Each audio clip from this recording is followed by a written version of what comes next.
Man, I love me some Target Flight.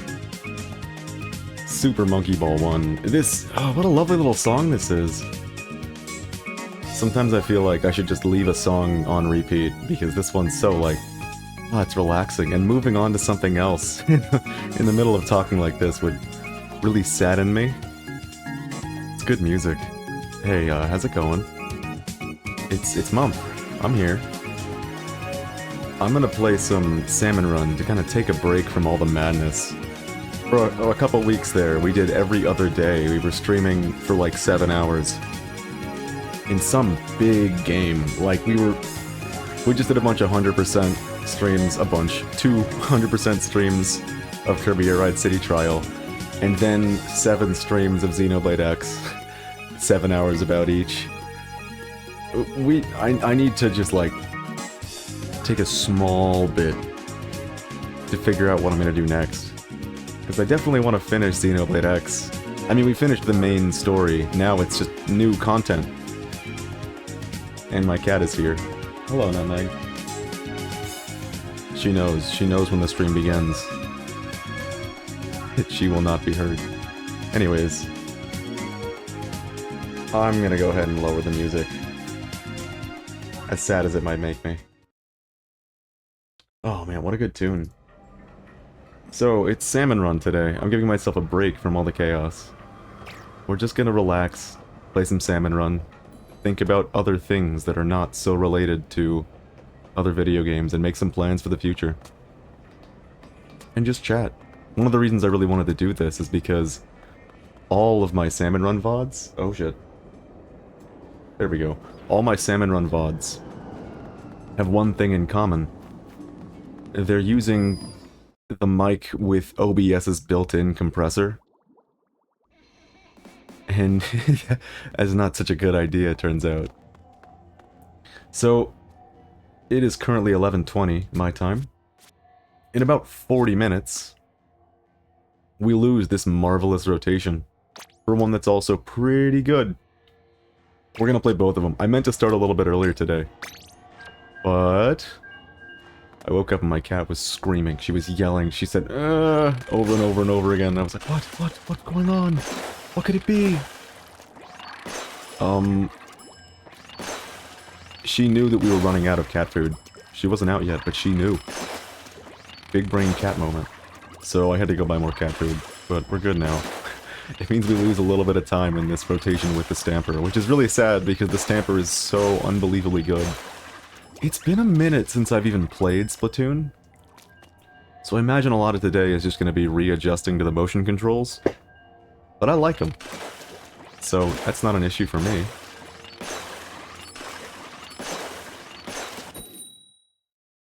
It's just been a minute. Lately, all I've been playing is like relaxing and non-action stuff, except unless you want to count Kirby Air Ride, but even that, Kirby Air Ride's real relaxing.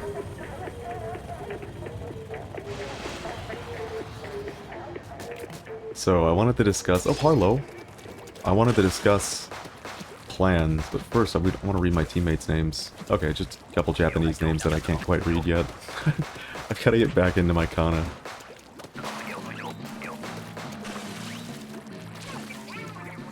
Gotcha.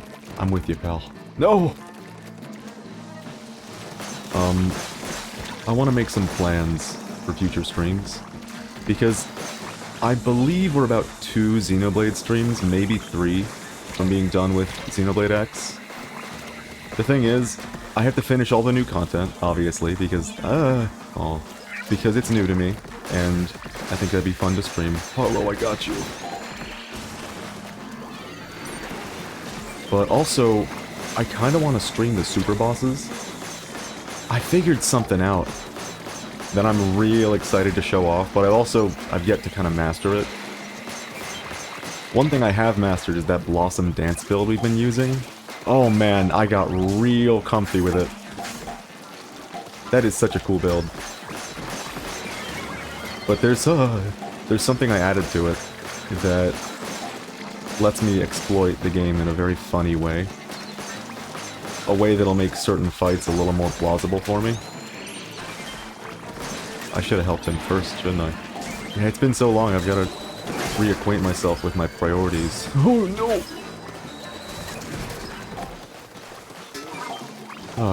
It's good to be back.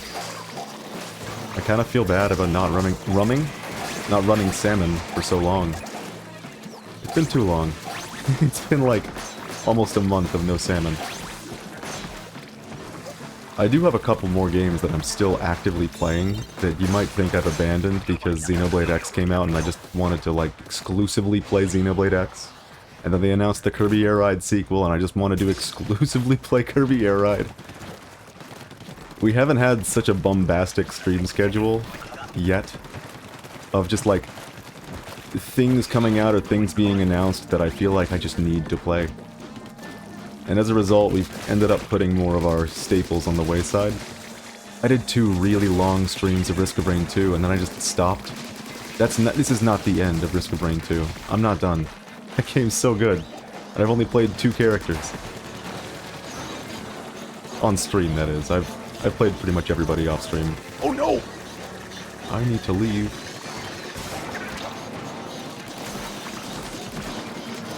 Please, please take me away. Thank you. Oh, there's a splatter shot in this rotation. Yeah, this is a really good rotation. Even the Clash Blaster has a place in this little rotation. Oh no! I'm dead. Yep. Every weapon is amazing. I mean, splatter shot's alright. It's always good to have a gun to fill the... Oh god. The paint roll, the support roll. And the, like, medium DPS roll. It does a lot. Meanwhile, Wellstring is busted in this mode, and Sword is even more busted. Clash Blaster is kind of questionable, but I think this team needs a little AoE, so it's a welcome addition. Oh my god, no, that's not gonna work. I can't believe that worked. I left my friend for dead, and he made it out, and then perished. Yeah, Rain on top of this is like, that's curtains. It's almost impossible to outpaint that. Oh my god, now there's 2 of them! Stop! This is horrible! I forgot this map is, the one where all the annoying enemies go onto this little cliffside on the other area. On the other side, over there. And we can't really do anything about it without running away from the basket, abandoning our team, and hoping we don't get ourselves killed. It's an unfortunate... it's an unfortunate map.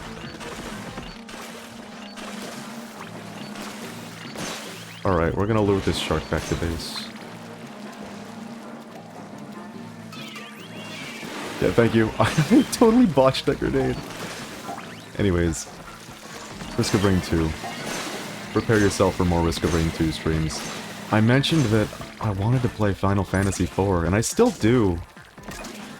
The thing about that is, Xenoblade X is my first, like, streamed huge RPG. And even that, I was comfortable not streaming all the content of that game because there's a lot of not too interesting content in there. Some of the side quests are, like, really mediocre, which is a shame because some of the side quests are also, like, the best part of the game.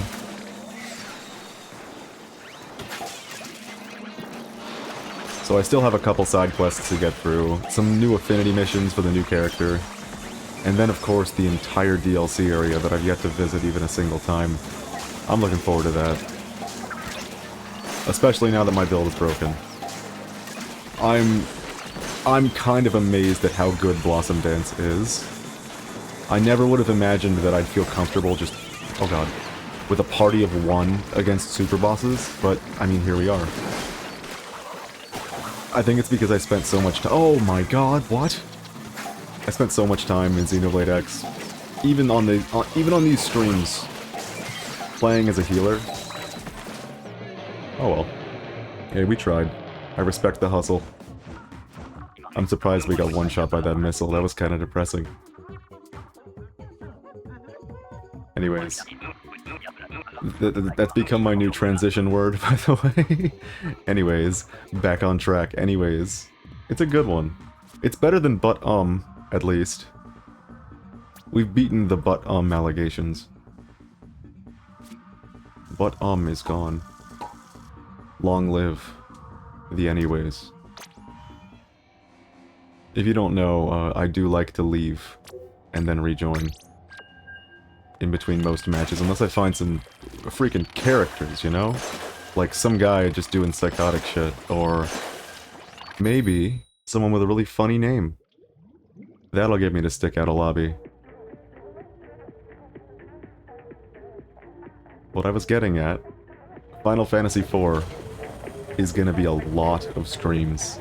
That's not gonna be like 1, 2, 3, 4. It's gonna be somewhere between 6 and 10 streams. Maybe even more than that. That game's pretty big. It doesn't feel that big when you beat it. It feels like, oh, that was a pretty short, sweet experience. No. No. Like most Final Fantasies, it's like a 40-hour endeavor minimum. So it's gonna be a bit of an investment, and at the rate that I do these streams, which is every other day, I kinda go all out for a day. It might take us a while to get off of the weapon, off of the game, Final Fantasy IV. Which kinda brings me to a question. Is it better to include other games in between? Like maybe one stream I do FF4, another stream I do Risk of Rain 2, and then the next stream we're back to FF4?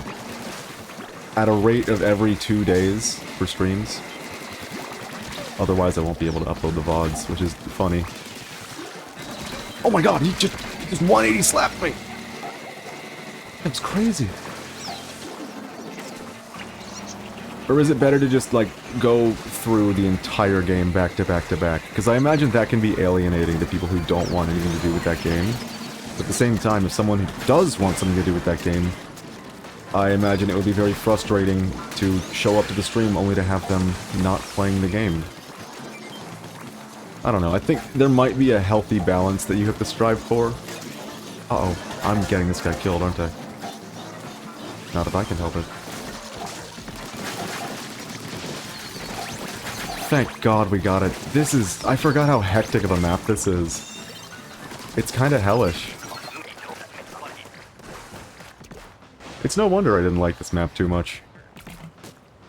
Because I haven't played Splatoon in so long, I've got all these Splatoon videos with, like, half-done scripts that I just haven't, like, finished. Because, I mean, I was finishing them and then I stopped playing Splatoon for a bit. Because other games were coming out. I think I gotta get back on the horse in Splatoon and upload some big Splatoon videos. If you're curious where that's gonna be, it'll be youtube.com/@ because you have to put an @ now for newer channels. You can't just type youtube.com/mumph. You have to type youtube.com/@mumph, which is great. And definitely isn't confusing. But it'll be youtube.com/@mumph.inc. Inc with a K. I like to sort my bulks of videos into different channels so that so that I can reserve different channels for different things. Like this would be on the VOD channel, mumph.vod. And then the regular one, just the mumph. Which is where most of my video essays are gonna go. I got all this planned out. That's been one of the things on my mind for years now. Like, I have all these different projects I'm working on, but it would feel really weird to upload them all to the same place. Why didn't it give me that egg? Give me that egg. Not again with the rain. So I have another question that's been on my mind lately. So, as a guy that went to college for music, and, like, is more qualified to talk about music than literally anything else I can talk about, I've been thinking about something. Is it better for a soundtrack, or rather, I guess, is it preferable for a video game soundtrack to have, like, 1 to 4 obscenely good songs, and the rest be mediocre? Or to have one cohesive, consistent soundtrack, where they're all pretty good to really solid? I know, like, the best option is obviously, like, if you could pick a game to just have it all be amazing music, you'd have Xenoblade Chronicles 1. But I've been thinking about this. Because, like, let me frame it in the only way I know how. Pokemon. Pokemon. In Pokemon... I just said Pokemon 3 different ways, by the way. In Pokemon... Gen 3, 4, either or. The music is all really good. There are very few tracks that just feel like, oh, okay. Like that. Like, oh. There are very few tracks that are just kind of mid. And like, yeah, I could do without that track playing right now. More often than not, every track is of a certain quality level. And obviously some tracks are going to be better than others, because that's just the nature of subjectivity and music. Holy hell, this is horrible! I don't want to be here! I survived the rain. This is awful. This is actually, like, abysmal. We're not gonna... Okay! We're not gonna win this. I did my best. Okay? I did my best to clear the dudes. Again, it's been a while since I've played Splatoon. Who knows, maybe I'm the weak link. It's possible. To finish that thought on Pokemon, Gen 5 has a lot of songs that I just don't like. That are just not very good at all. Like, I'd rather just, you know, pretend they aren't there. But I'll take that, because some of the songs in Gen 5 are really, really good. Which has led me to this question, like, would you rather have a soundtrack full of a couple forgettable tunes and a couple, like, really, really good tunes, or one cohesive package where they're all, like, below the peak of that alternative? And again, Xenoblade Chronicles has it fucking perfect across the board, so there's not really room for that question in every franchise. But I think for me, I'd prefer a more consistent soundtrack, because then I would be enjoying the music throughout, instead of hyperfixating on a couple songs,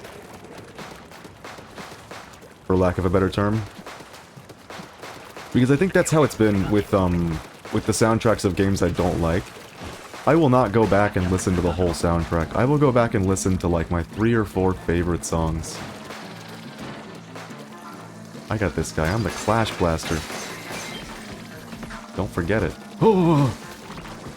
Come with me, we have to escape. Oh, I'm so sorry. I forgot it was an AoE weapon. But yeah, that's my opinion on it. I think, I'd prefer a more consistent soundtrack.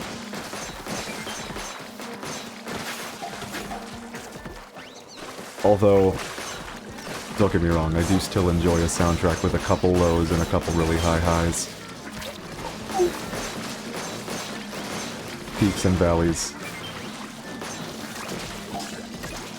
There's so many good video game soundtracks out there. Uh-oh. I've mentioned before that, like, my taste in music has changed dramatically over the years.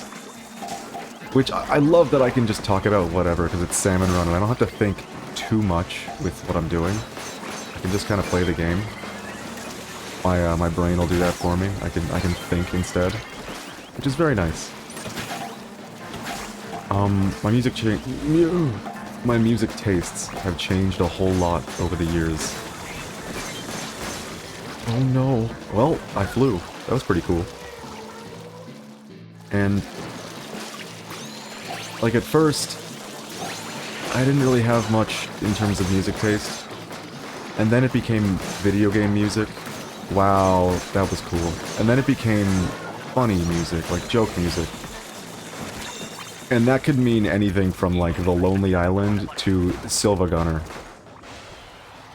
Or is it Siva Gunner? I'm pretty sure it's like S-I-I-V-A Gunner. But I've got a bit of dyslexia, so, like, I could just be wrong on that.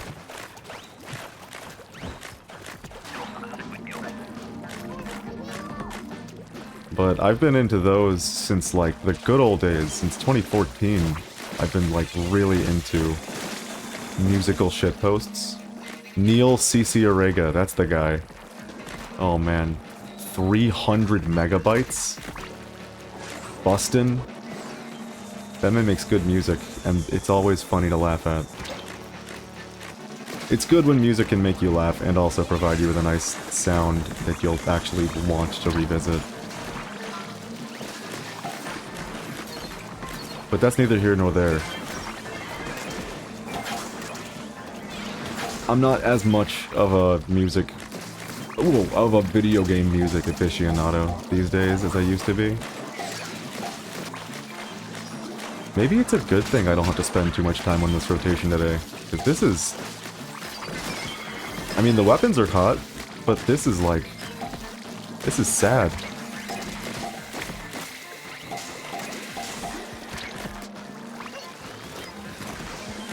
Yeah, I don't listen to as much video game music these days.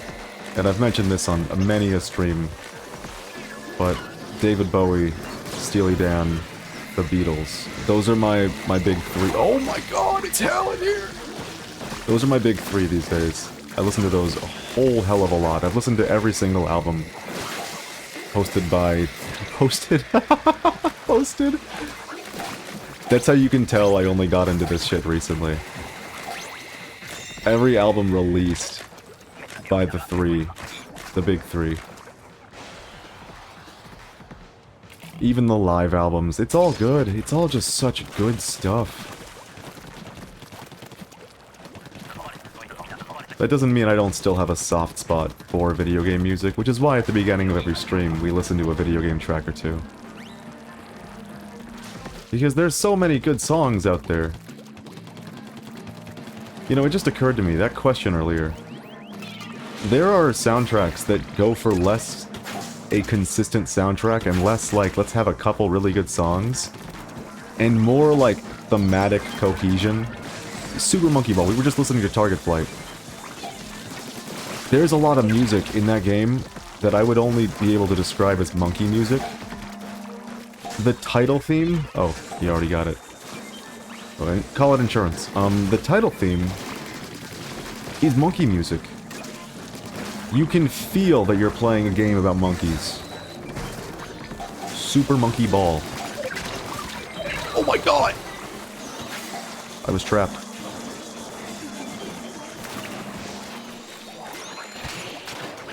And I think there's something to that. Like, I'll take a soundtrack with thematic cohesion as well. I don't know, maybe this isn't as binary as I was thinking. It's complicated to get into preferences like that. I totally almost got the sword killed. Why did I do that? That was not cool of me. Yeah, I'm gonna lead the snake to the jetpack recall. Oh god. He saved me!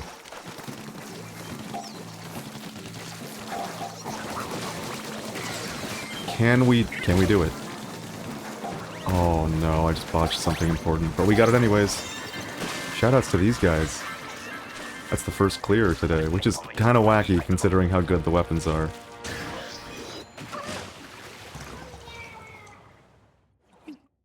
I like that if you do that, you don't get to board the helicopter, you just get left behind.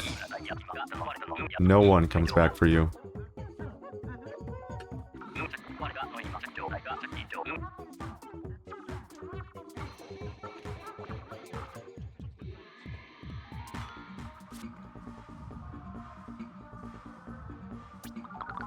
Oh man, I learned something the other day.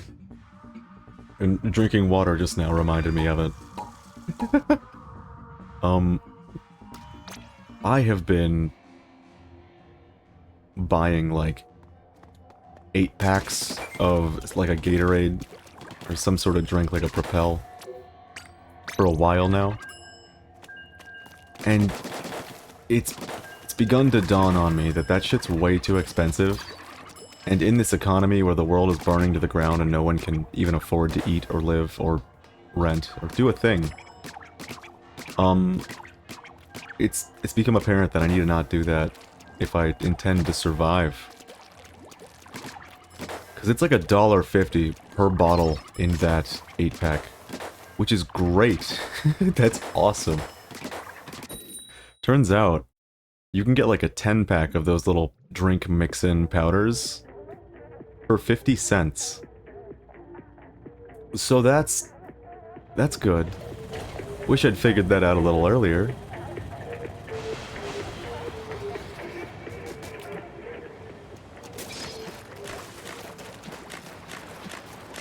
Oh, that's another topic I kind of intended to get into today. Given, like, the Blue Sky post today was playing Salmon Run while the world around us burns. I don't think I could have made that joke in any year post-COVID until now.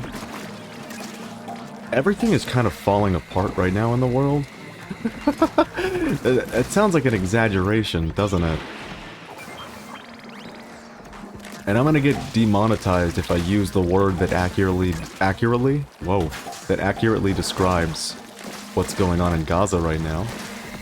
The word that starts with a G. You know what it is.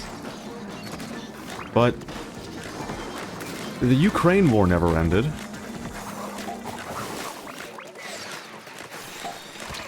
Now no one can afford anything. It really does feel like the world is falling apart, it seems. And what's crazy about it is that this is what they call a recession. But if you ask like any company, you would not know we are in a recession. Because everything, I mean, they're charging more because they think they can get away with more because they think we're still in consumer culture. Meanwhile, people can barely afford the food on their plate. Which is great. And I don't think that's going to change. I think companies are going to keep pretending that we can all afford stuff. Yes, this does have a little bit to do with the Nintendo Switch prices. Switch 2. Because that is just... it's tone deaf is what it is. It is literally Nintendo being like, oh, yeah, people are going to pay out the nose for this. I don't think they're going to get good numbers with the Switch 2. And it's going to take a while for them to realize that no one's buying it. But the, like, few privileged enough to have the money to do so. And one wacky thing about that, more personal, I've been saving up for a while for the Switch 2, because my current Switch is broken. It doesn't work in handheld mode.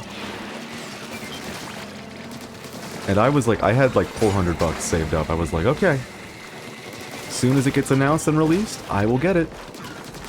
And now it's looking like it's actually going to be $500 instead of $450 because of the funny tariffs that are supposed to help the American people and in fact benefit literally no one. Not even business owners. It makes me happy that the Senate and the House, they have like a bipartisan bill going on right now for if the president does something we don't like in terms of fiscal policies, and we all agree that we don't like it, it expires within 60 days. That's beautiful. That's the kind of American politics that I need to believe in.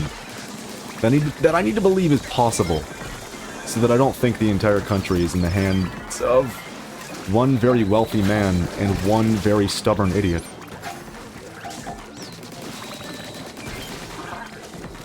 On one hand, it feels like democracy in America is dead, but on the other,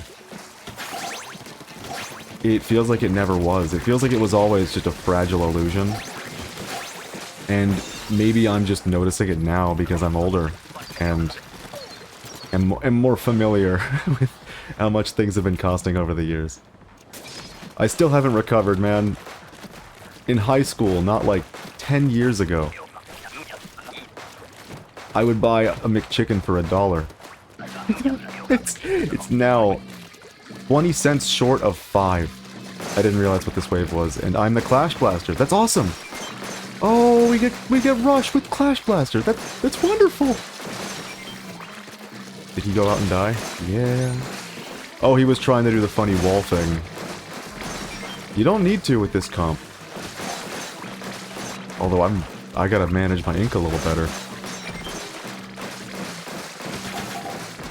Yeah, it still blows my mind that, like, COVID began, the McChicken jumped up $3 in price, and then COVID stopped being a concern and the McChicken never went down in price. The McChicken is how I measure the American economy. If a clown meat sandwich is costing $5, you know something is wrong. I shouldn't have thrown. I should have just kept my ink. I might have been the impetus for our destruction. Okay, to bookend what I was saying with the Switch 2, I've got enough to get it when it comes out. And I'm still thinking about it, but at the same time, that is gonna create a whole lot of dissonance in my brain. Like, I already don't feel good when I buy a Samsung device. Obviously, I feel worse when I buy an Apple device, and someone is basically telling me, no, this is how you should want your phone to behave. Oh my god, that was terrifying. This is how you should want your phone to behave. We're gonna make it go this way, and it's not gonna work any other way. I don't like that. I like to be able to, you know, do my own thing. If I bought a Google phone, that would feel like I'm endorsing AI practices, which is great. If I buy a Samsung phone, that feels like I'm supporting the political elite of South Korea that's essentially holding the 99% of its population hostage with money in the same way that Elon Musk is doing. So that doesn't feel great. Buying the Switch 2 feels like signing off on like, yup, they got it, they got me. That price, that'll do. Me American, me dumb. Me pay $500 for handheld console.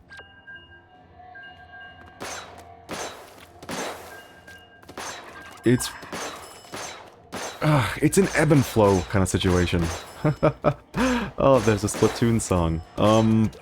It's an ebb and flow kind of situation with Nintendo. I don't think they realize that the only reason the Switch sold so well is because it was affordable. Like, yeah, the novelty of having a handheld... Oh no! That was a good novelty, that was cool. Until you realized it can't run anything, and when you're in handheld mode, it looks like infinitesimally worse. And, you know, maybe I'm biased considering that mine doesn't even work in handheld anymore. So, take what I say with a grain of salt. But now that more powerful handhelds are on the market, you have a lot more to compare against. And the Switch 2, however powerful it may be, it is not gonna be affordable enough to get Nintendo the sales that they're expecting. It's just not. Like, when I worked in a school, I knew many a child with a Switch. Because it was affordable. Like, say you have a couple children, you got like twins, you got 3 kids, you buy them a normal Switch, that's $300, and then a couple controllers, and they will be happy for years. Given, you know, buying a couple games here and there. Say you have one kid, $200, Nintendo Switch Lite. Awesome. And we talked about this last Kirby Air Ride stream. When you're a kid, handheld is amazing. Because you're just dragged around all over the place. And you can bring a handheld into a car. Oh, you know what? One of the Salmon Run YouTubers just put out a video on how to use Crab Tank in Salmon Run effectively. I think I might need to watch that, actually. Because I still feel like Crab Tank is not very useful in this mode. And my entire philosophy on using it has just been... use it to hit a couple important shots. Like knock out the stinger, knock out the flyfish. But to do that, you have to not be overrun. Oh no! And that's usually the bottom line there. It's easy to get overrun with this.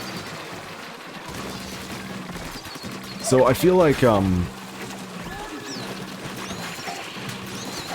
Vinisauce Vinny puts it really well when he says that Nintendo has two phases. Success Nintendo and Struggle Nintendo. And one is really, really consumer-minded, and the other is trying to rip your wallet right out of your pocket. If memory serves... When I think about this, it's like... The GameCube didn't sell very well. You could get most GameCube games for 20 bucks. Because they were desperate to make, like, any money with this thing.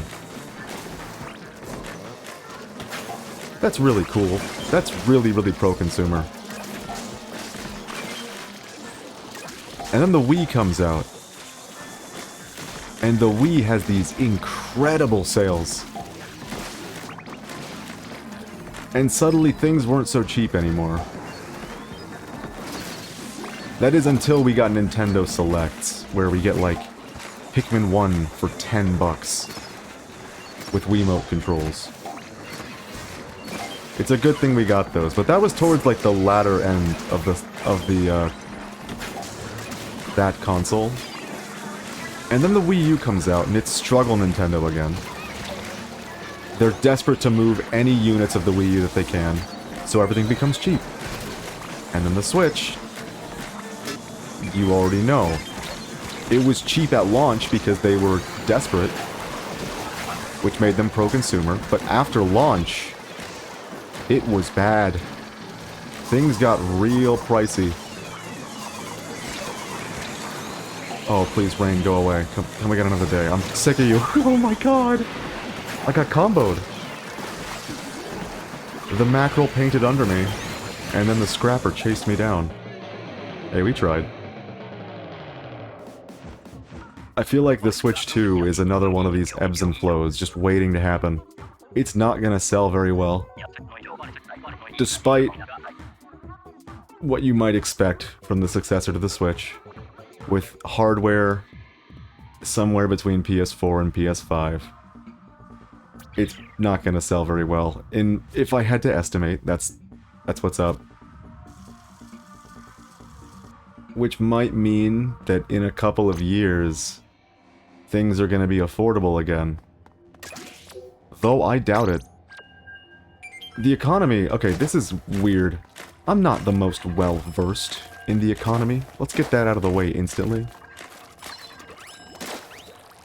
The economy has been looking not so hot for 5 years now. Probably even more. It wasn't looking so hot before COVID. And once COVID happened, it began a downward spiral that COVID, ceasing to be a threat, did not recover. It just kept getting worse, because it felt like companies realized, you know, in COVID, people were still willing to spend this much money. So we can keep charging that much money. Even now that the supply issue that we said was the reason we were charging that much money isn't an issue, it feels like the economy has just been going downhill really, really badly. And I'm an American, so, like, I have a very specific view in terms of the economy being the US dollar through my eyes, because that's the most hands-on the economy is to me as a person who lives in a place that uses the US dollar, primarily. I have a friend from Canada, and apparently it's been even worse in there. Like, they have been hurting.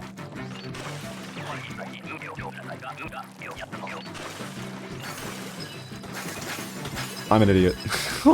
Pretend you didn't see that. That was entirely reflexive.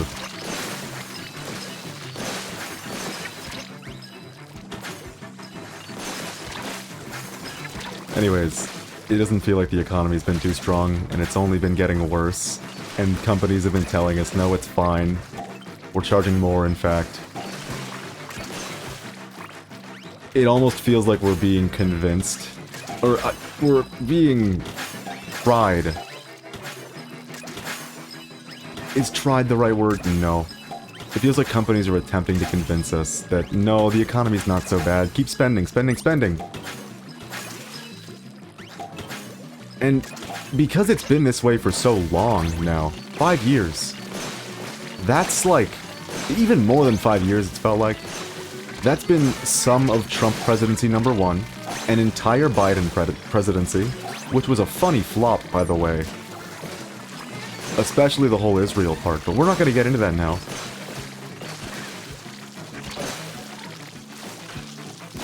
Feels like the economy has been going really, really downhill for some time, and it also feels like no one in the world of politics gives a damn to actually do something about it. And in fact, the decisions are only making things worse. And I don't want to hear anyone... I don't want to hear anyone saying that these tariffs are gonna help the American people to afford things. If business owners are struggling because of the tariffs, you know something is wrong. You know that no one is benefiting, because we know the consumer is not benefiting from these tariffs. Who'd have thought that America would one day be the xenophobic country? The country that literally exists as an amalgam of 100 other cultures is now xenophobic. That's very fun. We've been talking way too serious. I need to get off of these topics because it's making me sad. I found out a neat trick that you can do. Since politics is so effervescent in culture... Ooh, floating orb. No! I wanted to watch the orb. Because politics is so effervescent, literally everyone is talking about it all of the time. So like you go to a family outing, and suddenly you're hearing every family member of yours giving their opinion on Donald Trump and Elon Musk. I found a neat trick you can do in that kind of situation. Just leave the room. I don't know why I didn't think of it sooner. You can just, like, go. Be somewhere else. Get out of there.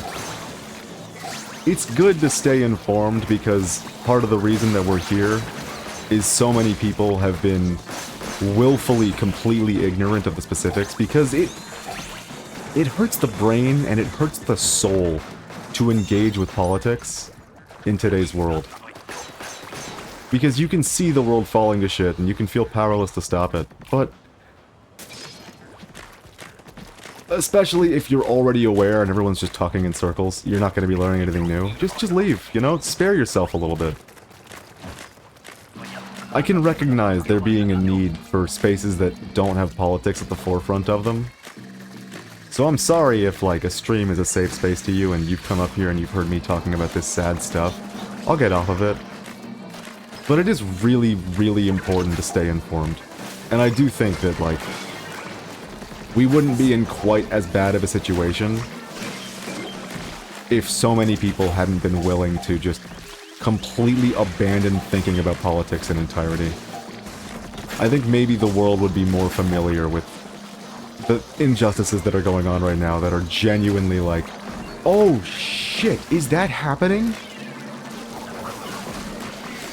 And you know which one I'm primarily talking about, but it doesn't just start and end there. We live in a very scary world right now. Let me get off this scary world topic. Ugh. Let's talk about video games and streaming.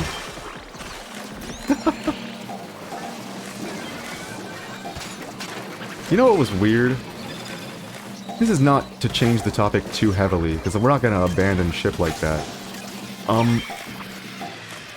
Do you remember that time, like 10 or so years ago, that lasted a couple years, where people online were like, I play video games to escape reality. It's all escapism. That is what video games are for. Has that struck anyone else as like, maybe that's odd? Maybe that's not quite correct. I feel like video games do a lot more than just escapism.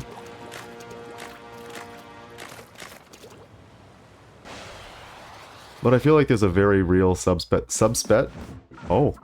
subset of people that still believe that video games just exist as a form of escapism. And they're good for that. They can do that. Hell, that's what we're doing right now. We're playing Salmon Run to escape the headache of everything else, but... Uh-oh, rotation change. Here it is. Are you ready for the pop-up?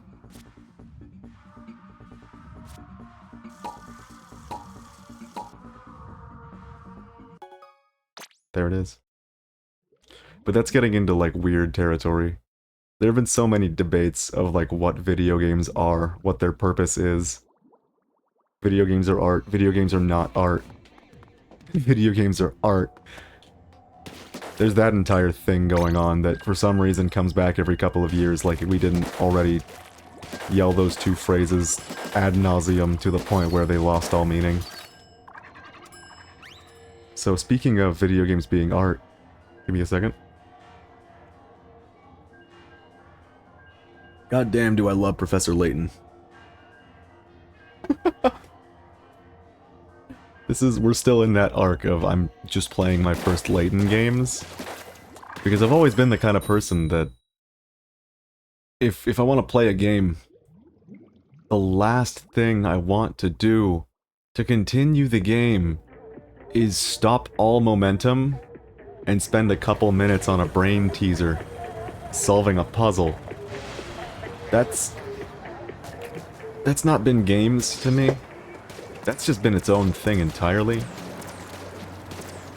And I think that idea of mine might have been a little too cut and dry, because it turns out Professor Layton is one of the most enjoyable franchises that I've ever experienced.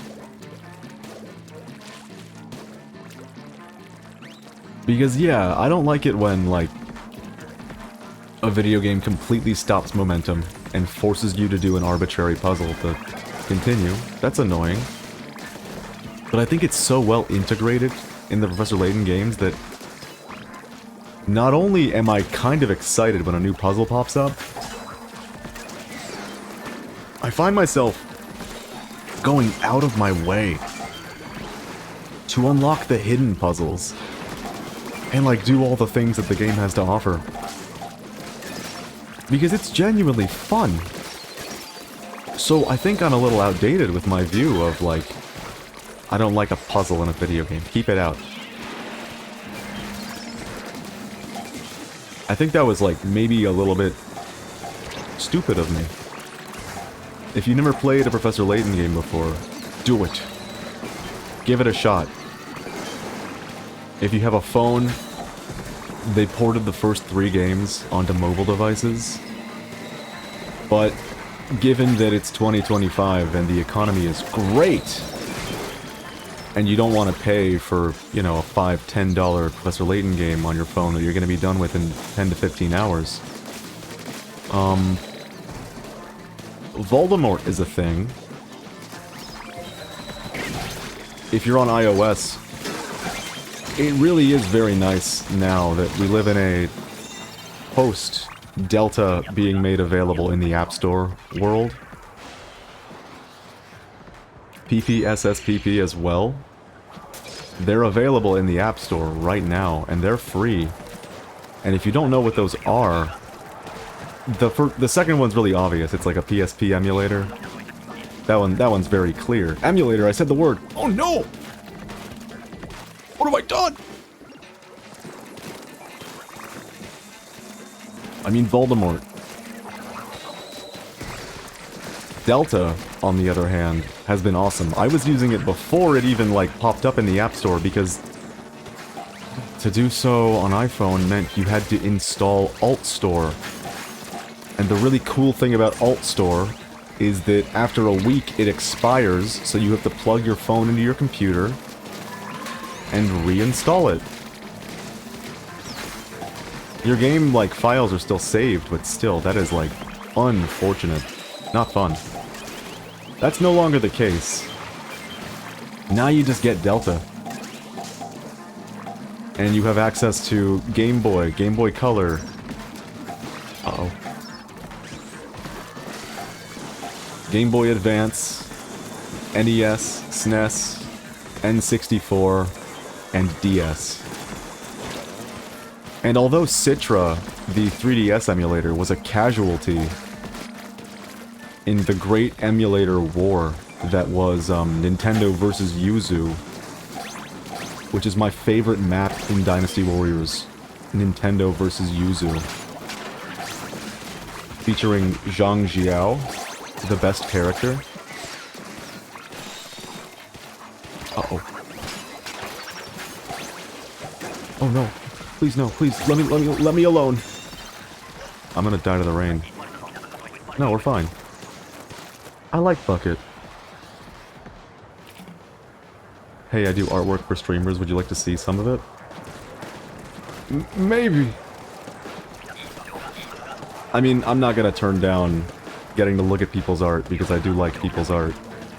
But, if you're, this is gonna sound really cold, but I'm gonna say it anyways. If you're looking for someone to maybe pay you for art, I'm probably the wrong guy.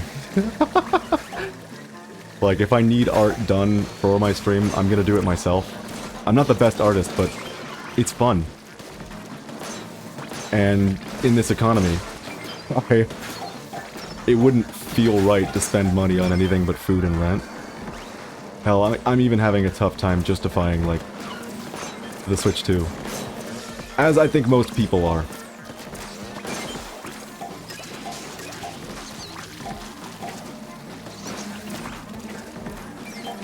What the hell was I on about? Citra. They got rid of Citra, obviously. It was a casualty. Oh no. But it still exists. It's just a little harder to find now is the issue. And I don't know if you can get it on iOS anymore. And I don't feel bad about mentioning Citra in the least, considering that the 3DS eShop is gone. No longer exists. Hey, it worked out. I slapped the shark. All good.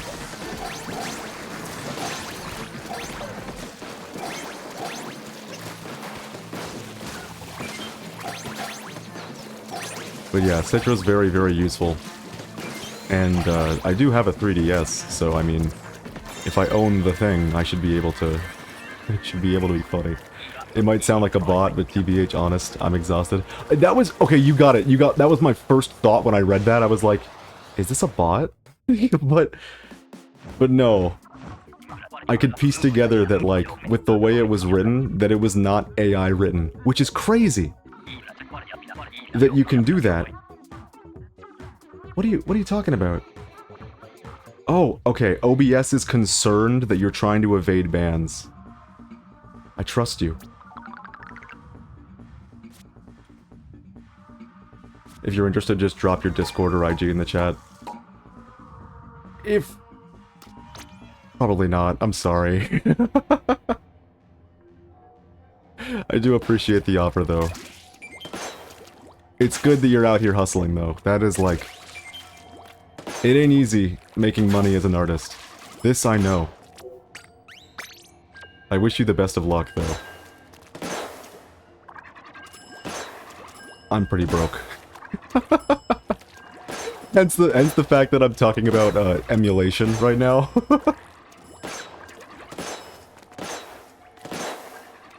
I don't know why Twitch thinks you're a ban evader. This is weird. Oh my god, does Twitch think your messages are AI written? That's possible. That's crazy.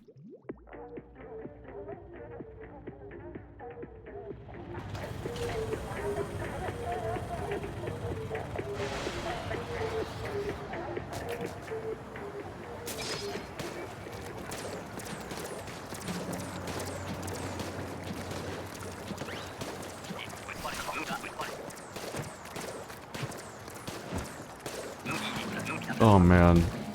You know, I have a lot of family members that are in support of using AI in every opportunity. ChatGPT for every email, for every text message. And that hurts me, is what it does. It gives me the pain. I love this fucking map. Yes! Um...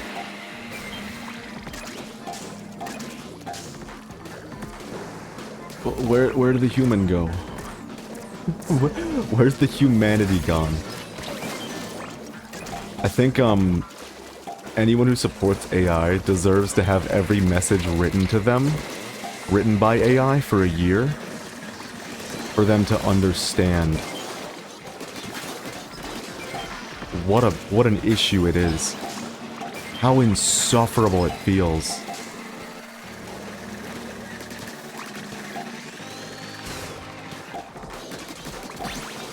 It don't feel good. Is it weird that I feel like I can tell when a message is an AI-written message?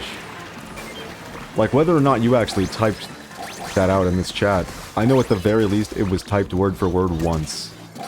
It was not AI-written. Because there is no humanity to AI messages, and it shows. It's very apparent, and I feel like that's how it is. I mean, I feel like most people would be able to see it, and then people can't, and then I get sad.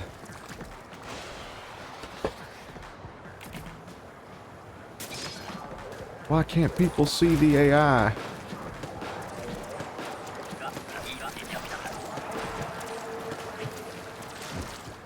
Oh, damn it, we're talking more about, like, the state of the world. We gotta get off of this. Let's talk about something else. AI making me so sad, but Nintendo cracking down on the 3DS emulator Citra as just a casualty of them cracking down on the Switch emulator, which I understand why they cracked down on Yuzu.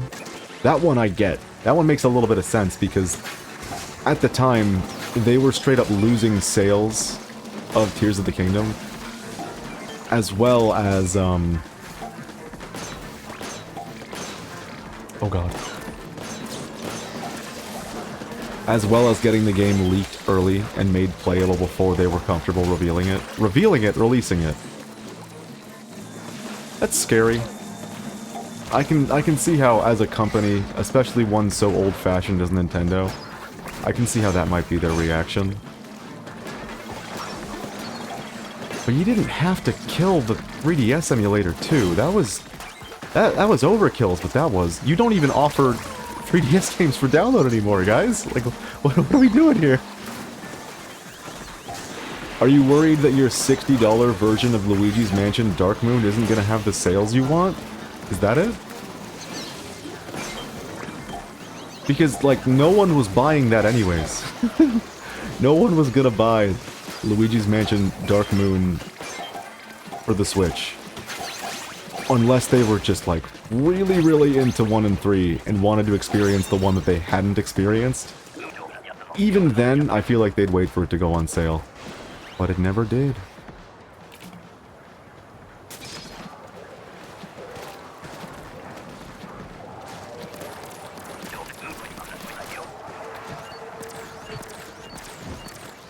Anyways, 3DS.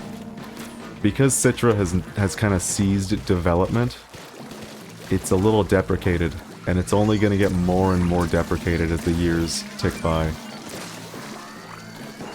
Which means a couple of things. A, having a physical capture card on a physical 3DS, I'm so dumb for the play you just saw, pretend it didn't even happen. Uh-oh.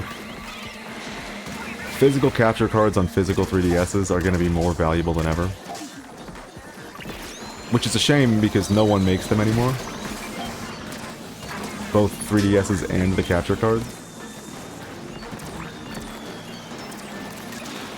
Good schmoves. But showing footage of 3DS games is going to be... It's going to be its own challenge. And as the years turn into more years, it's only going to get worse now that development is seized.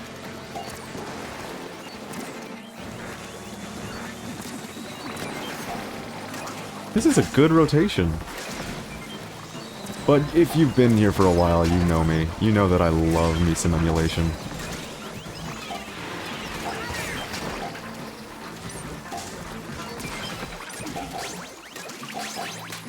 Game preservation's a very important thing. And that's far from the only thing that emulation provides.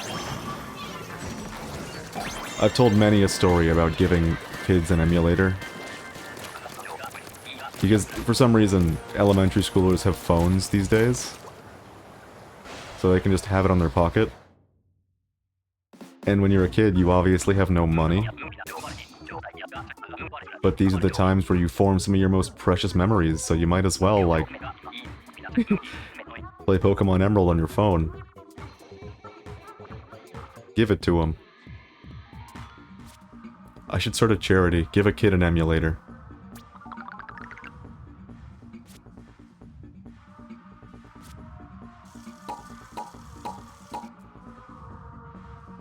I sure hope Nintendo doesn't hear that and say, this guy's gotta die. This guy's gotta get put $1 billion under. I have no money. I'm not profiting off of saying that emulation brings a lot of goods to... Brings a lot of good to the world, and in fact, I think I'm just objectively correct in that.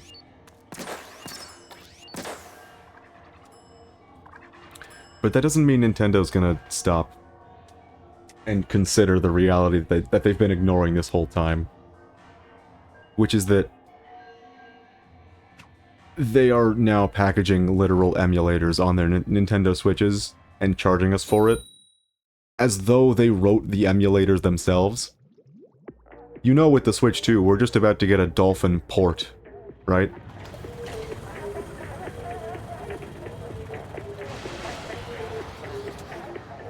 It's funny.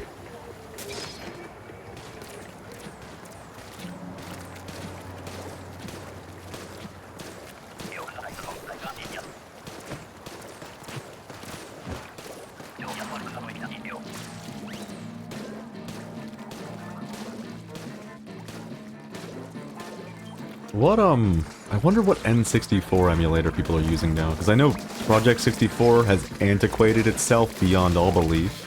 I need to stop talking about emulators, or I actually am gonna get killed by Nintendo. They're gonna sacrifice me at the altar.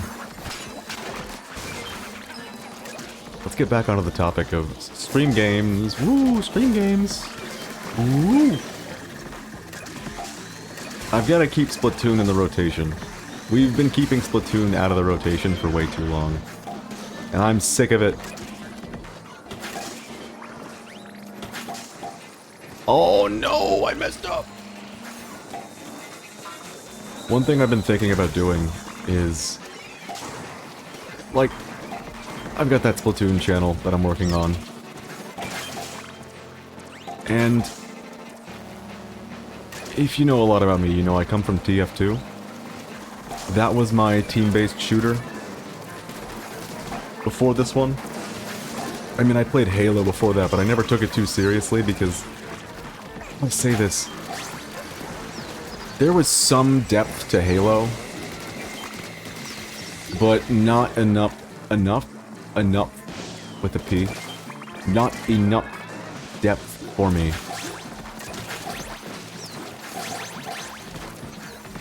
Like, I liked some of the tech skill that, happened in Halo 2 and Halo 3. Mostly Halo 2 with the funny sword lunge that requires a, like, frame-perfect input. That was cool. But the thing about that game's, techniques is that they're, like, too specific to be consistently useful. It's not a wave dash, and it's not a rocket jump. TF2 is if Melee were a first-person shooter. A team-based first-person shooter. So, it's really, really good, and I loved TF2, and I got Splatoon because it was TF2, too. It was just like TF2. But with fish music. And, ink on the ground. Among other things. That being said, my favorite modes in TF2. Everyone loves a good payload map. Attack Defend was my other go-to. King of the Hill was alright to me. I didn't really get into it because that's where all the sweats went, and I was never too good. I was good enough that I could pub and be the top scorer in 2 out of 3 games when I was good at the game. I no longer am. It's just been too long since I played last. But TF2, I played that game exclusively casually, and you could tell that those game modes were built for TF2. Specifically, like how they were built, worked perfectly with the game they were in. Oh my god, it's hell in here.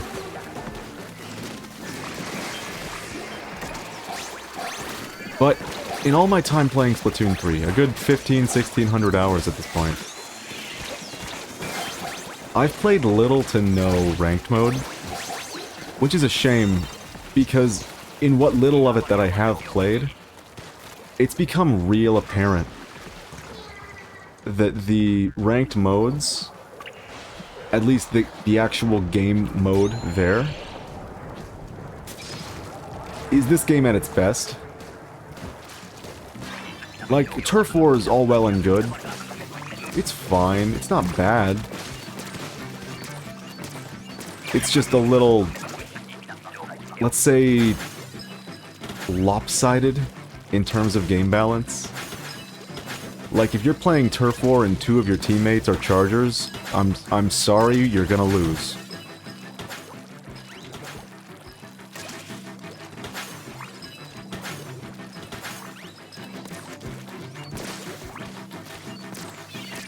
The balance of Turf War has always been kind of odd in this game. I need to pick up the pace a little bit. I need to pick up the pieces a little bit.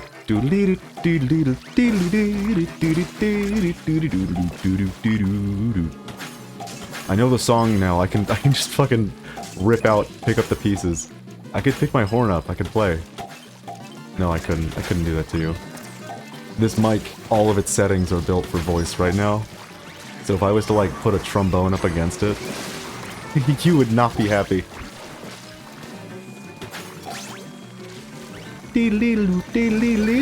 Sorry. Alright, I'll stop. No more picking up the pieces. I'm dead. I got what I deserved.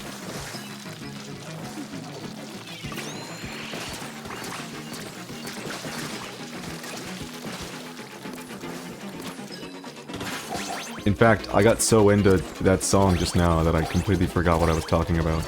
Oh yeah, Splatoon ranked modes. The thing that kept me away, being the casual TF2 player that I am,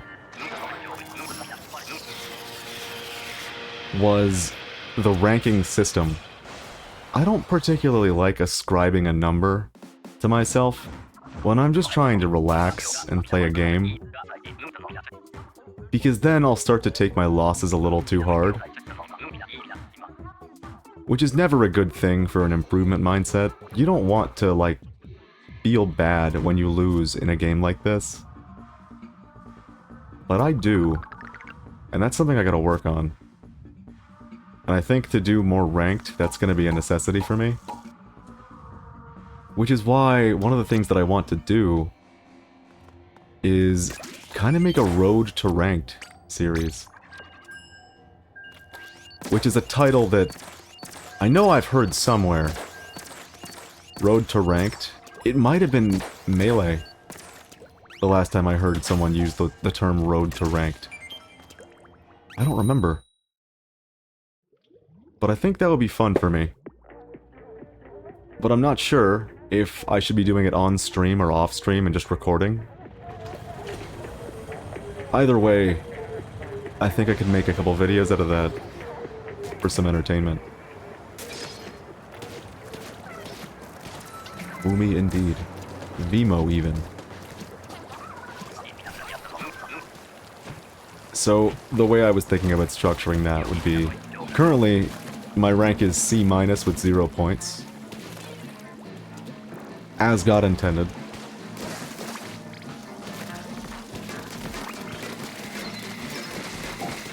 I think I would do one video of going from C to B, and so on and so forth until we reach X rank. Like B to A to S, S to X. I think that could be some fun content, seeing how someone who has no competitive experience with this game could go from the ground up to actually being somewhat competent at it. Because mechanically, I'm not horrible. I feel pretty good mechanically in this game. Which is wacky, because this is the first game I got all in on motion controls with.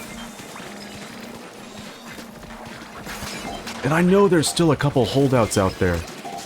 People playing this game twin stick instead of using motion controls.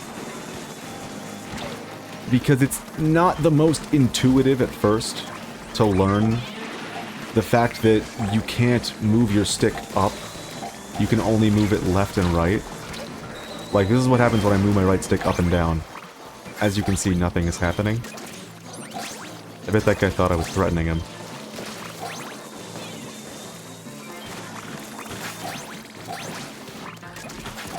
We need to... Snake! Snake!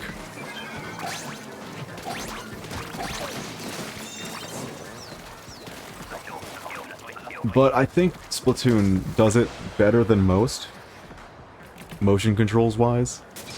Even if you're a Splatoon 1 vet, which I played Splatoon 1 for 12 hours, does that make me a Splatoon 1 vet? No.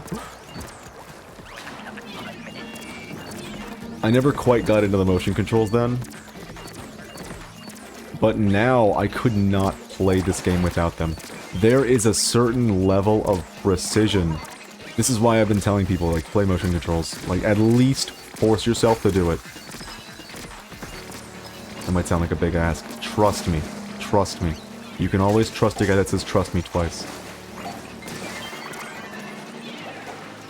Learn it. Just do it. Because it's as close to keyboard and mouse aiming that a controller is capable of producing. There's definitely moments where a mouse would be a little bit more deft, but I feel like there's just as many moments where motion control is exactly what I want to accomplish what I'm aiming for. And this is coming from a guy that straight up spent like 5 years playing TF2 as his most played game. I've used a lot of mouse and keyboard, friend. You can trust that.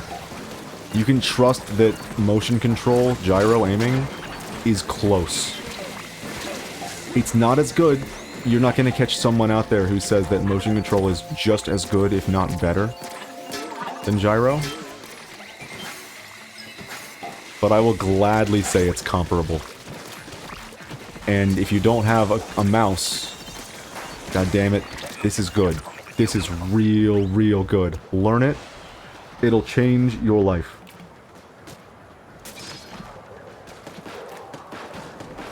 I just remembered what clip I'm going to show at the end of the stream. It's a good one. It's been a couple months since I played Splatoon 3. And they added a patch in between. If you know the patches of this game, I'm sure you can guess exactly which mechanic has stuck with me. Wait, did you see their bomb desync? Like, they missed it and then it exploded anyways? Unless someone went up there and I wasn't paying attention. But yeah, motion control's really good. There's a reason that the entire Splatoon community has been so insistent and so raucous about, like, twin stick users are going to suffer. It's not twin stick users, it's just stick users, that's all they are. I feel like that's one of the only things I can say for certain, given that I played Halo one hell of a lot as a kid, and I got really, really comfortable with controller aiming.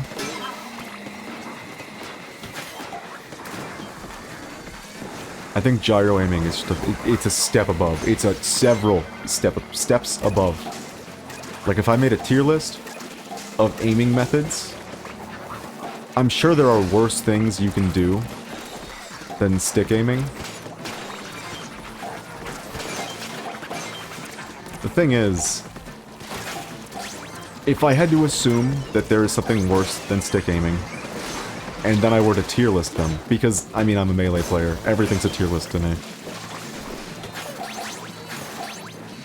I would assume there's something below base stick shooting. So I'd put stick shooting at C. Then there'd be several empty tiers above it. Gyro at S. Mouse at...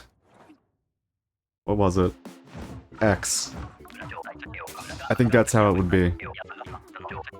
It is so many steps up that you're doing yourself a disservice for A, not learning it, in terms of gameplay, and B, in terms of feeling. It feels so goddamn good. Do we have a sniper? We do. Alright, give me 1 second. I want to show. One of the best feelings in this game, in gyro aiming in general,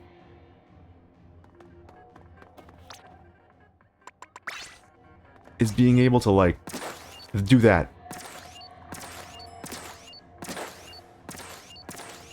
These flicks, they feel so good.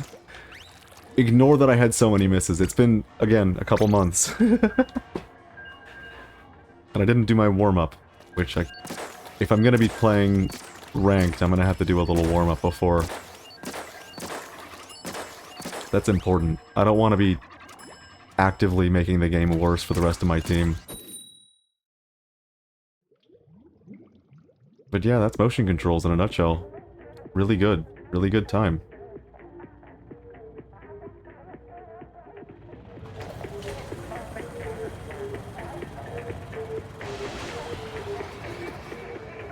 Man, now I have picking up the pieces stuck in my head.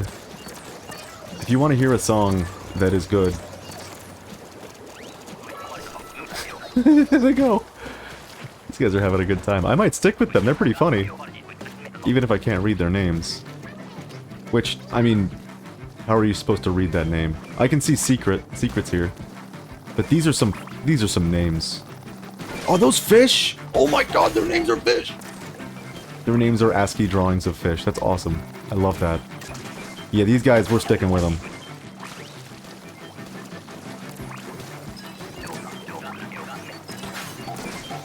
I forgot I'm the sniper. I need to be snipering.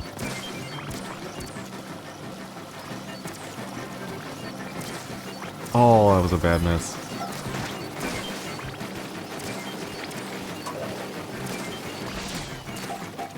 Yeah, I know.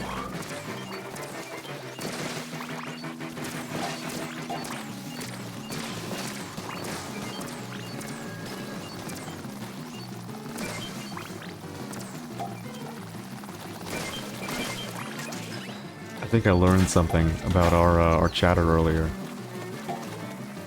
The person that was asking me to do art for them. I think they wrote the messages, but I think they programmed a bot to place them out there. Which on one hand, that's a little shitty, but on the other hand, when you're an artist, and that is the way you have chosen to make your living,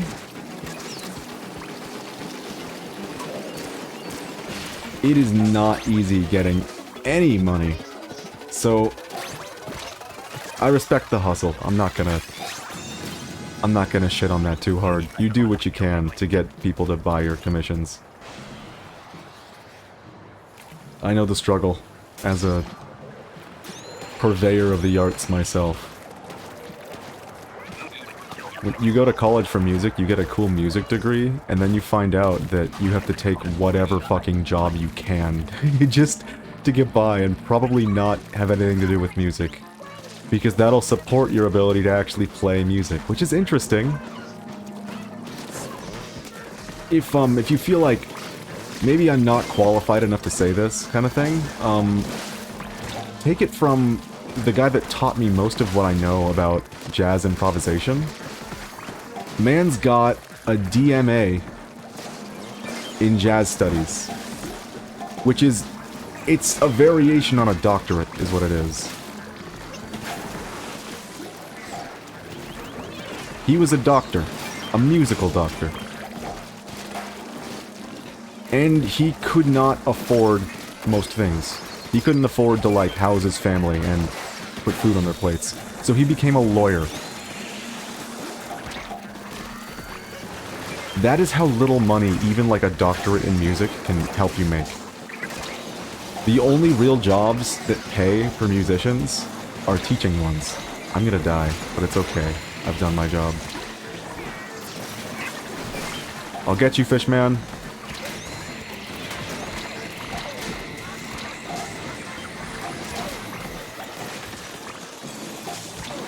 I survived somehow, that was great.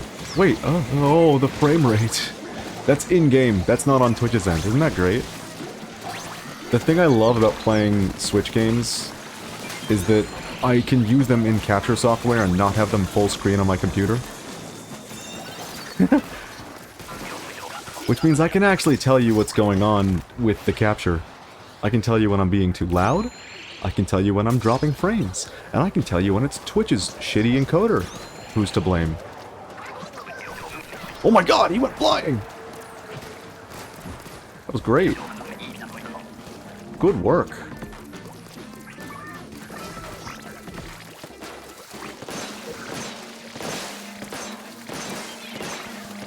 Alright. I think I've talked my topics out. I've got a couple more topics to run by. So we're gonna shift topics because we're done talking about what we were talking about. How's that sound? And I've got more I wanted to speak on. I wanted to talk more about upcoming streams. Because I was planning that Kirby Air Ride stream for a good while. And then they announced Kirby Air Ride 2 and I was like, now is the time. We're doing it. Time to play Kirby Air Ride. Because it felt like suddenly I was realizing that I wasn't the only one on Earth. That was scary. I wasn't the only one on Earth who remembered this video game. Which is how it feels sometimes, or how it has felt, being a Kirby Air Ride fan for so long. It can feel like no one played Kirby Air Ride. No one even knows what it is. And then suddenly we get a sequel 25 years later. No, 22 years. There you go. That's precise.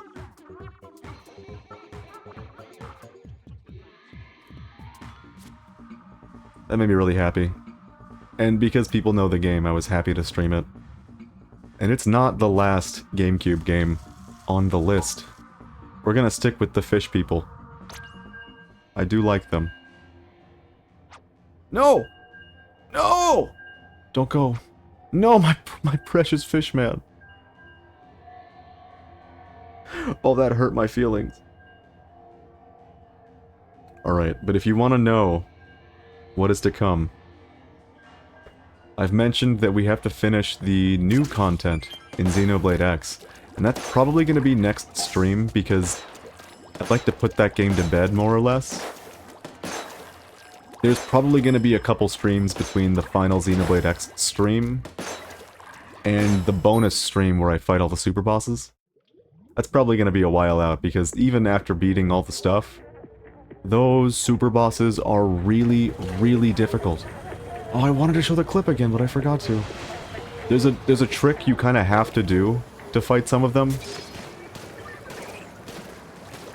I'll be glad to show it off. Did I get my fish people? Nope. Clark? I'm not reading that name. That's a real dumb name, is what that is. When someone puts an uwu in their name,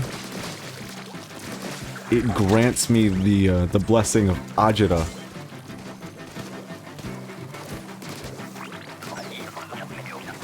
Well, it begins with a blessing, and ends with a curse.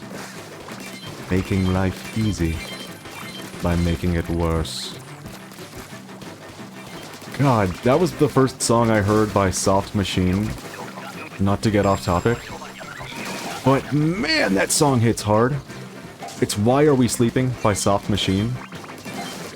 And I was like, I like this so much, I could do with 10 to 20 more songs in this style.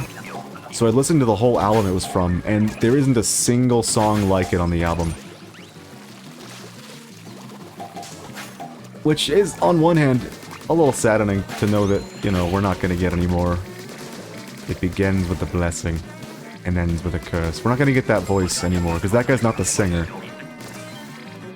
But the singer they do frequent is not too bad, so I didn't hate them. I like them quite a bit. Good band. Soft Machine. Great song. Why Are We Sleeping?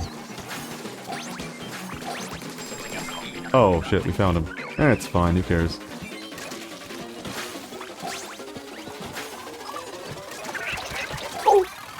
Oh no! I got tossed around. So, we know about Xenoblade X streams. We know there's gonna be more Risk of Rain 2 streams. Because, why not? I love Risk of Rain 2. And, however corrupted Randy from Gearbox may have made it, at the end of the day, it's still Risk of Rain 2. It's still dummy fun. And I'm glad to play it one hell of a lot.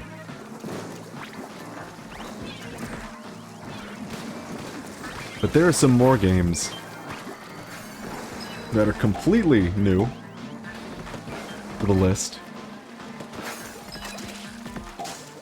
We talked about Final Fantasy IV being a stream soon, and I'm still in kind of an RPG's mood, so I'd like to do that sooner or later, but that wouldn't be easy to do without alienating a couple people.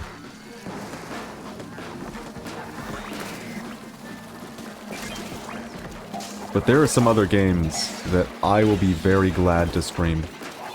Monster Hunter came out, and I played it for 3 streams, and a good bit more on my own time. But I'm not entirely enjoying that game. I don't know if I'll be streaming more Monster Hunter.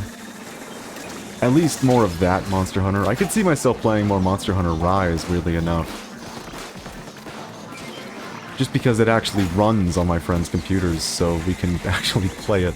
I'm the only one in my friend circle who can run Monster Hunter Rise on their computer. Isn't that great?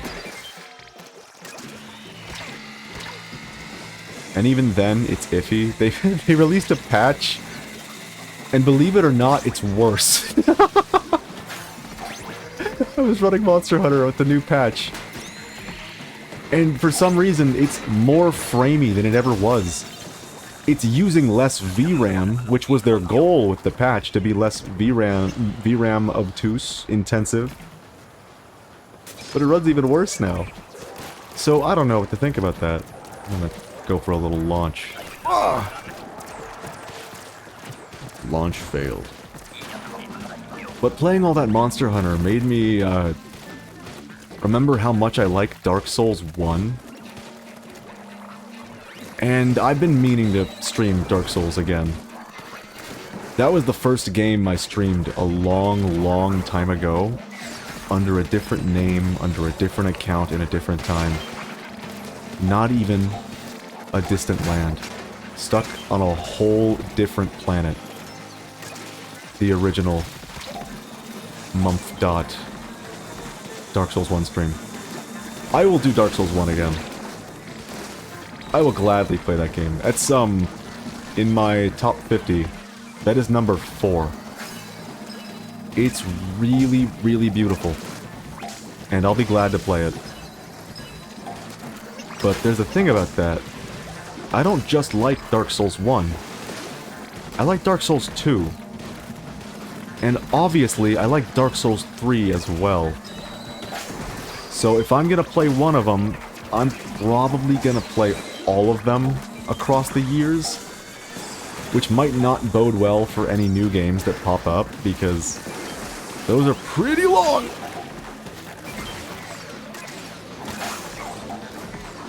Although, granted, I'm pretty familiar with those games, so I could probably get through them in a non-obscene amount of time. We're not gonna make it, are we? Oh, wow. Way to hustle. Jesus, the rain was getting really, really bad. So yeah, you can expect Dark Souls streams at some point. How is it, by the way? How is it having a microphone, or having my audio, not be muffled and shitty because of the OBS compressor? I hope it's a better experience. Should be. I mean, it's still not a perfect experience because... Ugh, these vocal filters... they're not perfect. Let me show you something.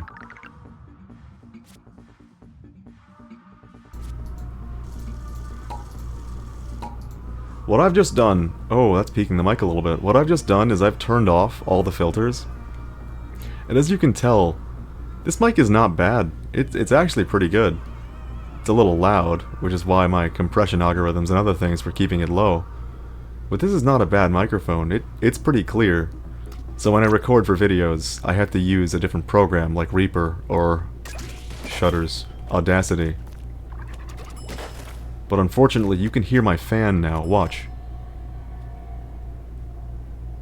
Ambient fan sounds.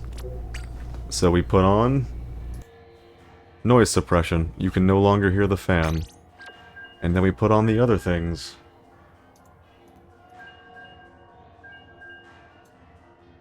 And suddenly, here we are, with a slightly crunchier sound. And it's not a bad sound, it's just not the most crystal clear, and it's not this mic at its best. Which saddens me a little bit. It's not great. Oh, shit. Well, I wanted to show something off, but I couldn't cancel in time. But yeah, I think this is the best I can do in terms of mic quality for now. Until I can maybe find a better noise suppression algorithm, because I think that's the one. Like, the noise suppression's great because I live in Florida and it's 95 out and I can keep a fan on and stream during it. Which, I'm gonna call a necessary evil. However, I think that's the filter that's causing the most crunch. Which is weird because you'd expect the compressor to be the one doing that. But I have a very weak compression algorithm right now. It's not working too hard, so it's not the reason this sounds so janky.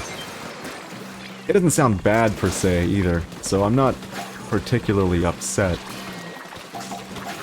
with the quality of this mic with all its filters. I'm not too disheartened by it. It is a little disheartening though. I'd be lying if I said it wasn't at all.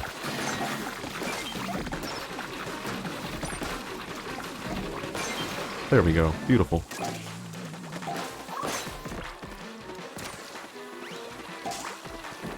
So yeah, now you know the secrets. The mic is good. The processing is iffy. And that's with like music degree quality knowledge on audio engineering. I know what I'm doing, and even then, I can't make this thing sound perfect without a couple sacrifices. Which is sad.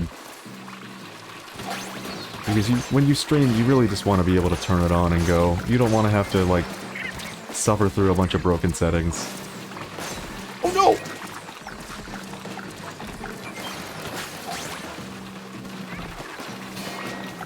Yeah, I'll boogie out of that. Wow, this team handled grillers and didn't even do the exploit where people hang out on the wire. That's good. That's a good team. What are the names?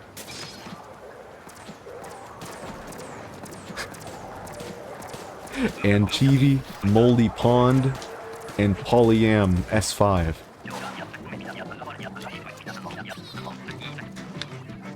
S5? What happened to S4? Sorry, no, he's probably got a reason. There's a different S5, not Splatoon.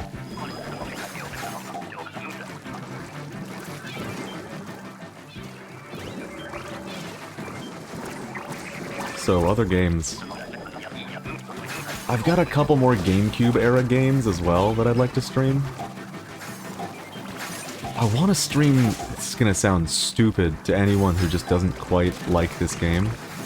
I want to stream Sonic Adventure. I know, you might be rolling your eyes at that. I really like that game, dude. It's one of my childhood, like... What was the word I used earlier? It was a word like obsession. Fixation, that's the one. It was one of my childhood fixations, and it's not even entirely because of the gameplay. It's mostly because of the Chow Garden. I might, like, name a Chow Chout. And we'll boost him up. Our little chat room Chow. After every mission. It'll be beautiful. Hey, shoutouts to Automod, successfully catching a Banivator this time.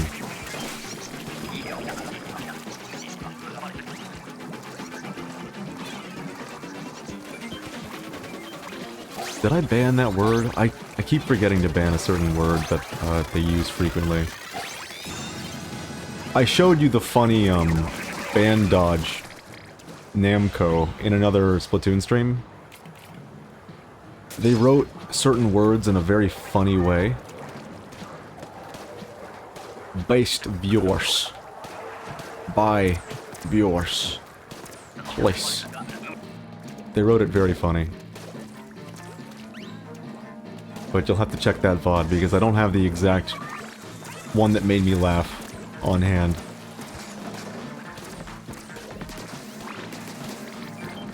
Wait, did that happen during Metroid Prime too?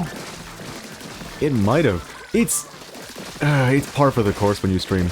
Every single stream you get an ad in your chat that you have to ban very specific words to keep them from continuing.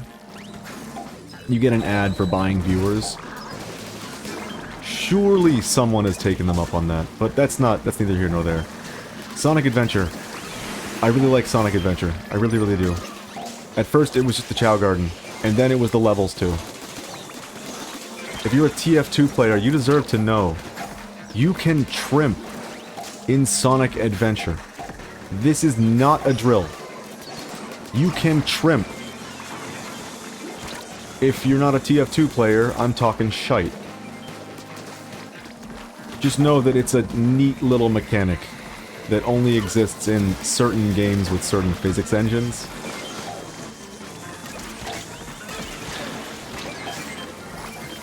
But I really enjoy playing that game. The whole thing up until Big the Cat's story. But I think if I am to play the game on stream, I will have to play through Big the Cat's story. Which isn't so bad, if I'm being honest. I mean, it's miserable because the game doesn't do a great job of explaining how the mechanics work. Like, it's locked behind a menu to figure out how to play.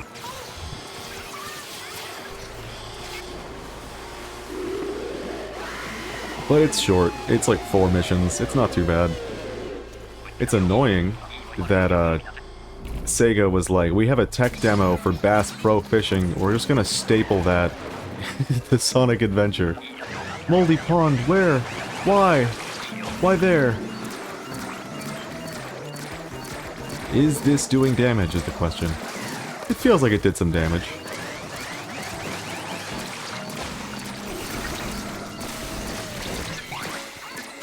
Alright, I'll put him over here, so you guys get a nice angle on him.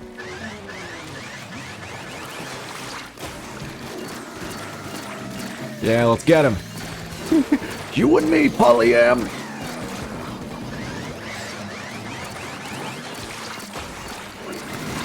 That was so sad. I just witnessed a murder. Shit! Thank God for that rail. I would not be alive without it.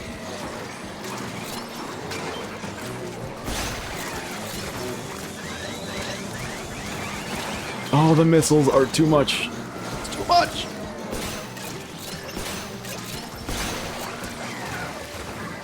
But we did not so bad. Now that the missiles are here, though, I don't think we're gonna be winning this. Because no one wants to shoot the missiles, least of which me. Please stop. Okay, I died to his missiles. So Sonic Adventure, you can look forward to that being a stream. That'll be fun. I'd enjoy that. Woo! Oh, I should have booyah'd. I feel bad. But while we're talking about Sonic Adventure,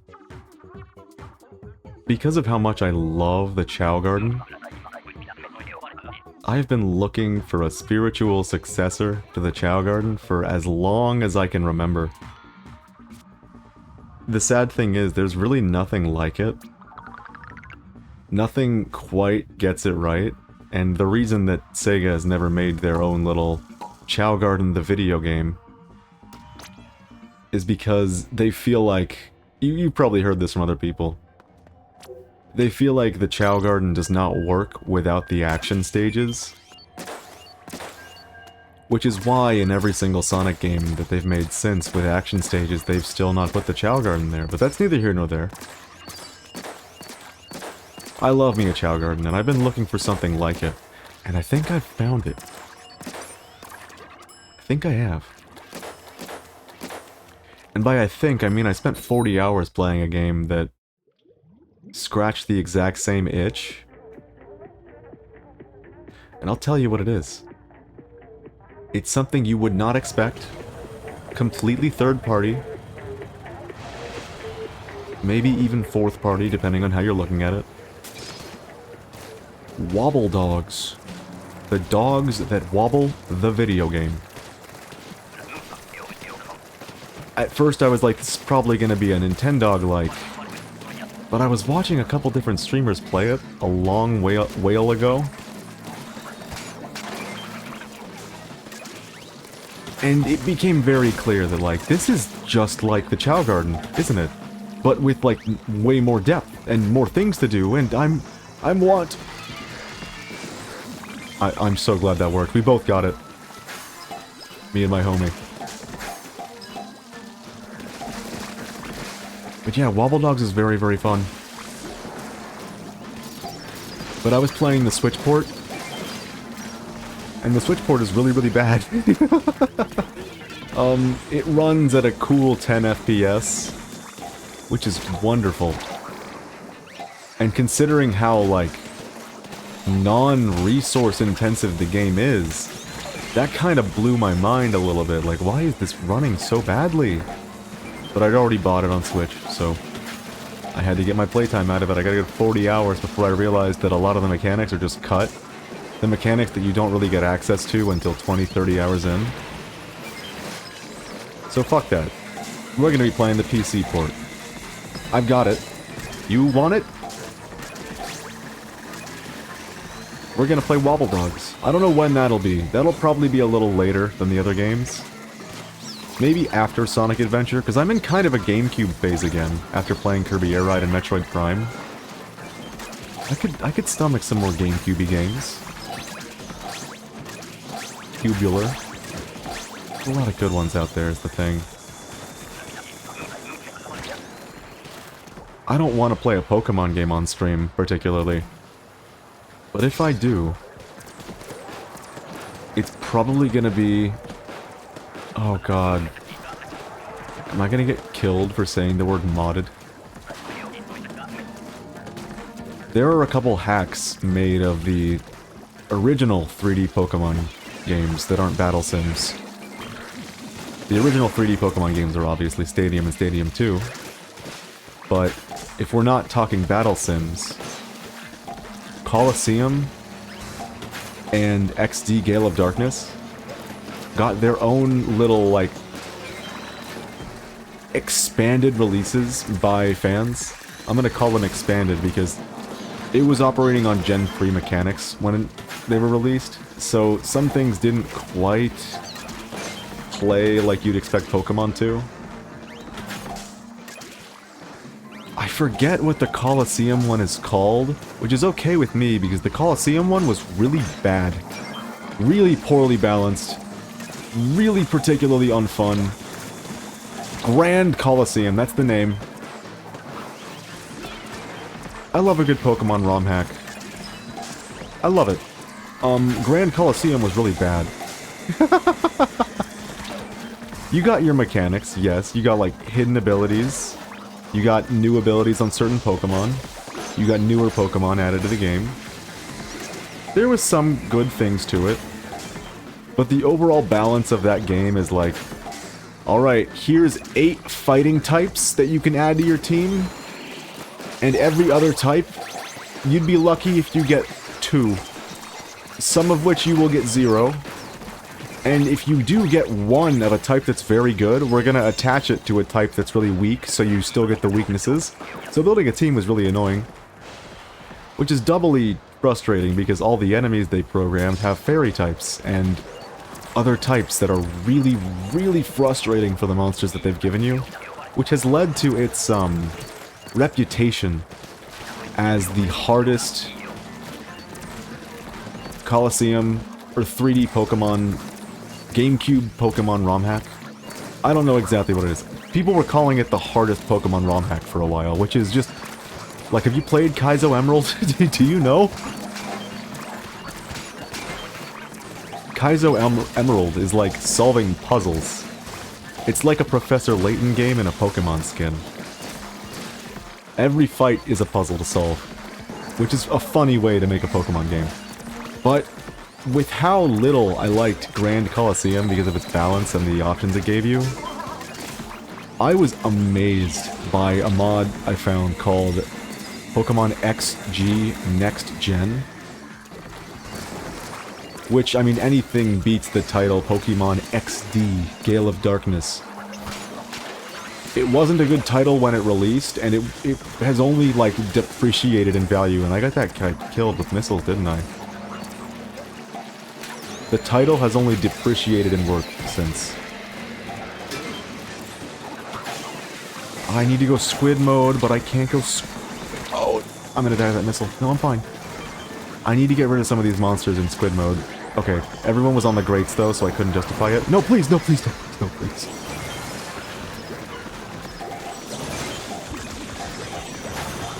There we go.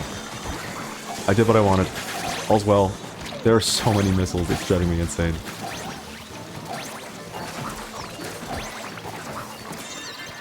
Woo!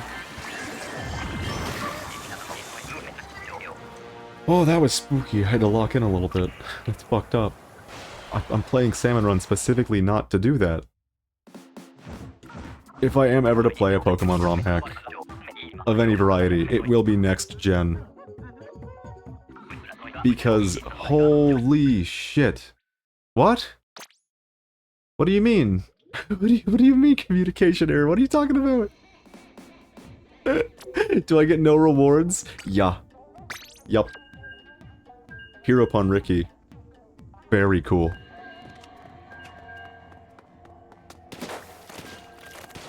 Anyways, next gen. Here's what's good about it. Obviously, you have your special physical split, complete with all the moves that came out ever since. Mega evolving. Always a plus. And then, they give you enough Pokemon to make a fully functional Rain team, or Sun team, or Sand team. Which is not an easy feat in a game based on XD Gale of Darkness, which is a game with very limited options to begin with. But now you have Pelipper, you have Torkoal, you have Tyranitar. You can build a team.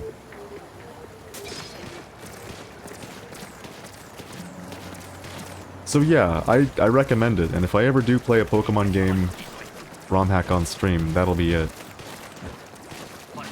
But if we're talking base Pokemon games, there's been one that I got right when I started the many years ago streams that fell apart because my internet fell apart. And I've been holding off on playing it. The most lauded Pokemon game in the last decade. Genuinely. Nothing has seen as much praise in the Pokemon franchise as this. Pokemon Legends Arceus. You could probably see exactly where I was going with that. I heard it was good, I bought it, I was excited to stream it for my first time, and that was the day my stream broke. So, one day, I might do that on stream. And then of course, I forgot as well, Pokemon Mystery Dungeon. The remake for that is beautiful, and I would love to stream it as well. I love that game, man. I grew up with the original, which is great because the original is now on the Virtual Console. So if you don't want to, you know, drop $60 on a remake of a Game Boy game, you could always just play the original. And it's fun. It's still good. It's not as good as the remake, in my opinion. I think the remake did a really, really good job. But that's the end of Pokemon discussion. That's probably it for Pokemon games on stream. I will not be playing Legends CA, because it looks bad. That's the end of that sentence. The same reason I didn't play Scarlet and Violet. It does not look like a good game. In fact, it looks like it didn't take any lessons from Legends Arceus, and I say that as a guy who didn't play Legends Arceus, but heard all the praise tossed towards it. This looks like if Legends Arceus was made by the guys that made Sword and Shield. If you know what that means, then you know what I mean. But that's it for Pokemon plans. I do not plan on playing too many Pokemon games. Especially on stream, because I am a miserable sod when it comes to Pokemon. One of my most played games of all time is Pokemon Emerald, and that's because every, like, year or two, I come back to it with a new monotype team idea. And there's still some that I've yet to do. Some, like, options that you can play Emerald with as a monotype team. But seriously, like, if you need to know why I think that's amazing, Grass monotype in Emerald. Here's what you get. Sceptile. Ludicolo for a water type. Shiftry for a chlorophyll user. Ludicolo has Swift Swim, so if you need to turn off the sun because there's a lot of fire types, great. But in the sun, Shiftry for chlorophyll. Tropius for chlorophyll as well, and for the fly HM, so you don't need to carry around an extra dude. Who was the last one? Cradili. Rock type on grass type solves a lot of your problems. I think there was one more monster that I'm forgetting. They're monsters in this game. They're freakish. Nightmarish, even. You can get a Vileplume if you're bad enough. I've just not been using my specials, like, at all, by the way. You can thank Autopilot for that. Don't know why I've been so autopilot-y. But I have been. Vileplume with Chlorophyll. That's enough said on that front. But that team was amazing. The Grass Monotype team, even if I can't remember the last member, or if I've already gotten it, there's a chance. Who knows? I had a really good time. Breloom! That was the last one. Fighting Grass, weak type, but you get Spore and Mach Punch on a Grass type. What is not to love? Yeah, that was an amazing team. That was, like, really, really good. And ever since, I've been doing a monotype team, like, once every other year on Emerald. And I've had so many good times with it. I've done Water, Bug. The one I'm thinking about right now is Rock. It's the one I haven't done, but I've been thinking about using the remakes for that. Even though I do not like Omega Ruby and Alpha Sapphire. In the remakes, Sand increases the special defense of rock types by a factor of 2, I think, or 1.5. Either way, it's really, really good for that run. There are so many good monotypes in that game alone. Flying, oh. Normal was weird. Normal was really weird, like Girafarig and Slacking weird. But that's enough about Pokemon. The bottom line with that is, if I am to play Pokemon on stream,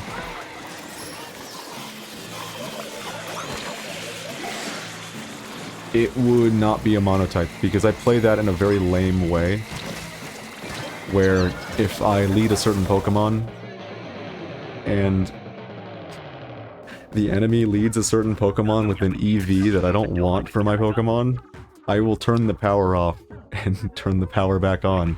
And that's because I like to save my teams for use in the battle frontier. You can see exactly where that's coming from. Goofy, yeah. But that's enough of Pokemon talk. I didn't expect to have so many Pokemon games to mention. That kind of surprised me. But while we're on the subject of games that I plan on playing on stream soon, Pikmin 1 and 2. Definitely gonna happen. I'll show it later, it's fine. Pikmin 1 and 2. I have a hard time calling the other Pikmin games good because of how good Pikmin 1 and 2 are. Thing is, I've been trying to play Pikmin 3 recently and I just don't like it. And it's because, here's the deal. This is gonna sound really shitty, but you'll understand at least where I'm coming from. Because Pikmin 3 is a pretty good game, but more than any other Pikmin game do I find myself starting a day in Pikmin 3 and falling just short of what I actually wanted to accomplish in the day because of some weird pathing thing going on with the Pikmin. So sometimes they just start walking in circles for no good reason. Usually they do that because they can't find a route to their goal, but this time they just do it for fun, it seems like. And as a result, you don't end up getting all the things to your ships, you have to come back and waste an extra day. So more than any other Pikmin game, I find myself resetting after finishing the day, sometimes multiple times in one day. From what I gather, Pikmin 3 is really good for that kind of gameplay. For like finding optimal routes and playing them out. That is not what I like about the Pikmin franchise. What I like about the Pikmin franchise is the kind of compromise that occurs between your plans for the day and what actually happens.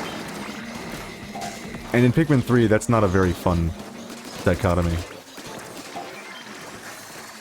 Pikmin 1 and 2 have that perfectly. So I will be streaming Pikmin 1 and 2, gladly. Unfortunately, I do not have a Bluetooth... Oh, that was silly. I do not have a Bluetooth module on my PC. So I can't use the Wiimote, which is unfortunate. But it's fine. I'm used to the GameCube controls, I'll be okay. Please, save me. Thank you. So Pikmin 1 and 2, definitely. And I think I mentioned last Kirby Air Ride stream that the Crash Team Racing game that everybody hated, Crash Tag Team Racing, I actually love it, so I'm gonna be streaming that as well. These are my plans. Who knows how long it'll take for me to actually get through all these games. But I have a good reason for making all of these different plans. And that's this. The Switch 2 is gonna come out. The console's gonna be overpriced. And the games are gonna be overpriced too. I am going to stall as long as I can to not break the bank or decide to skip meals just to play a video game, which is what I assume Nintendo wants us to do.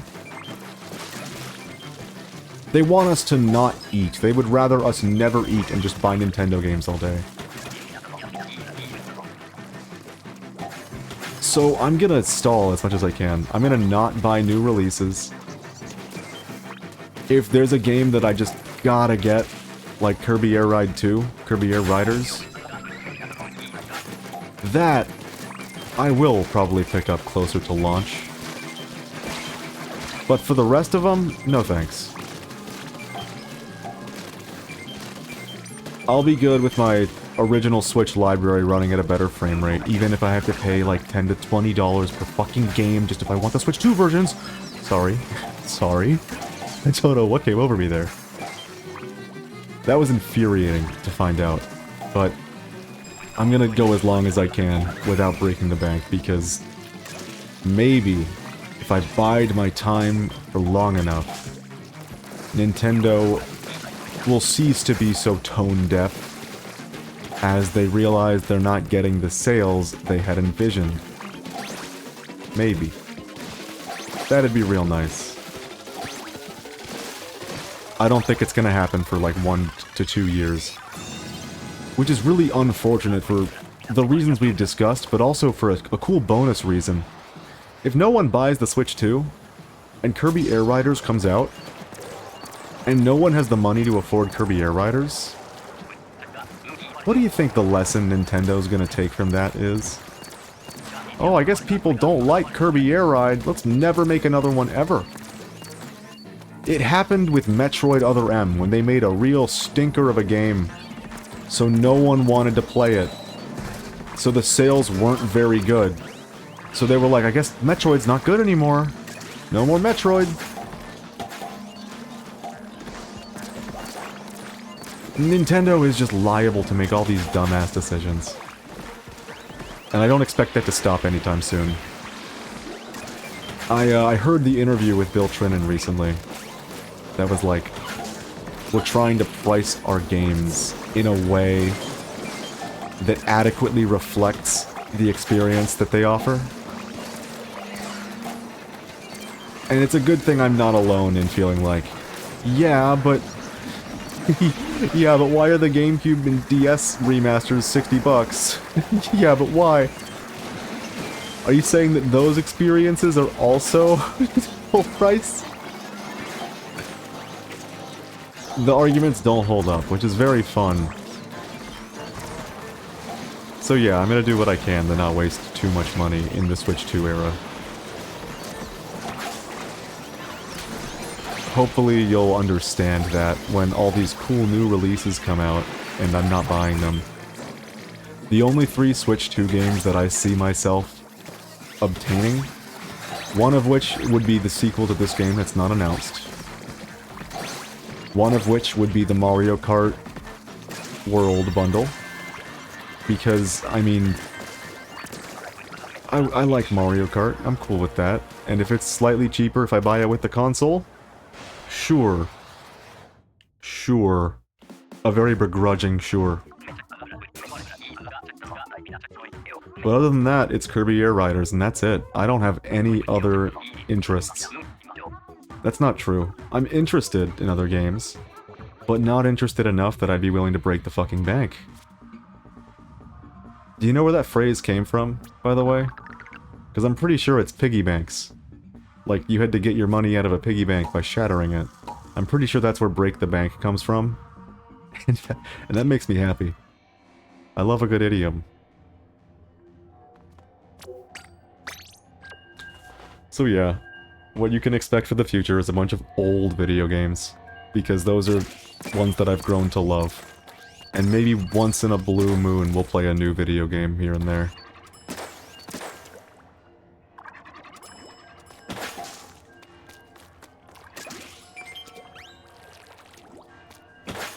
That's the really cool thing about, like, retro gaming in today's world. It's all cheap. Not if you want physical copies. Good lord, no. Not if you want physical copies whatsoever. That shit's more expensive than ever.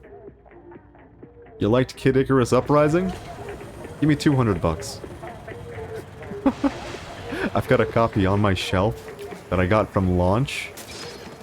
I'm on the verge of replaying it, just to be like, wow, I don't have to pay for this again. If you have a 3DS, and your computer can read SD cards, mine cannot. Homebrew is a cool thing. And a homebrewed 3DS can do a lot. Recommend. Definitely recommend. Although I do like the novelty quite a bit of having a mobile device that can play most of these games. I like that a lot. That's very cool. And since my Switch is no longer portable, that device has become my phone.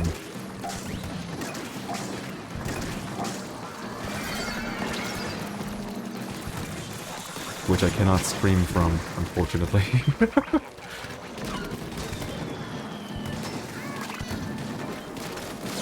As sad as it might make me to have to pass on certain video games in the future, like the Tomodachi Life sequel, Tomodachi Island or whatever the fuck it's called, that's gonna hurt to pass up on. But pass up on it, I must. To afford food on my plate, sometimes needs must. It's really sad that that's kind of the world we live in now.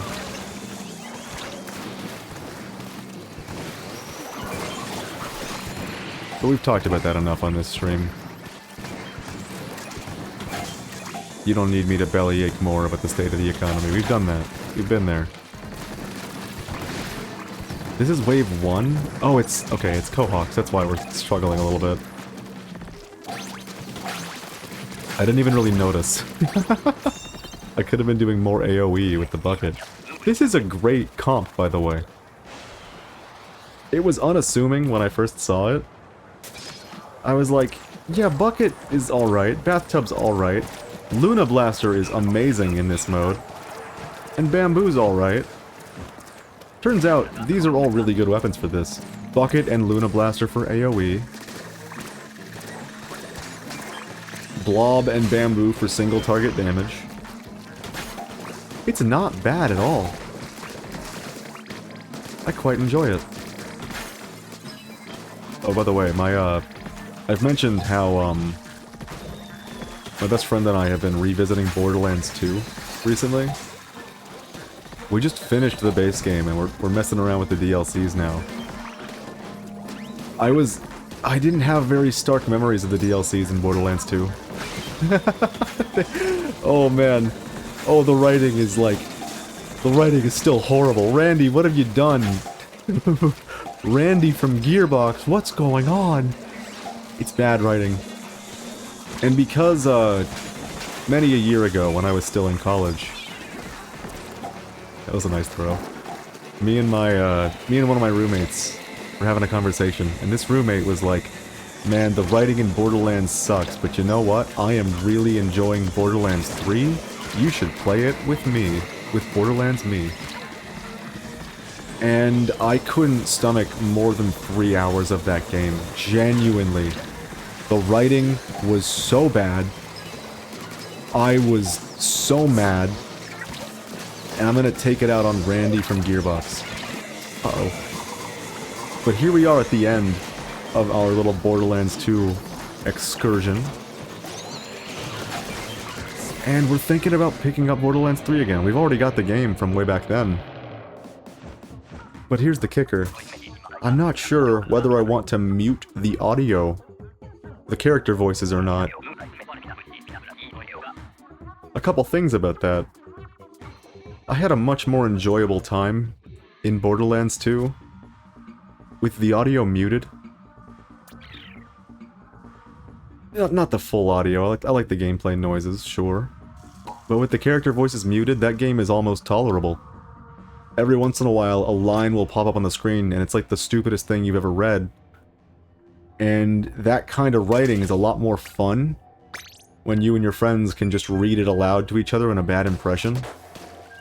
It's a lot more fun that way. So I'm thinking about playing Borderlands 3 like that, but there's the problem. I was familiar with Borderlands 2. Borderlands 3 I am not.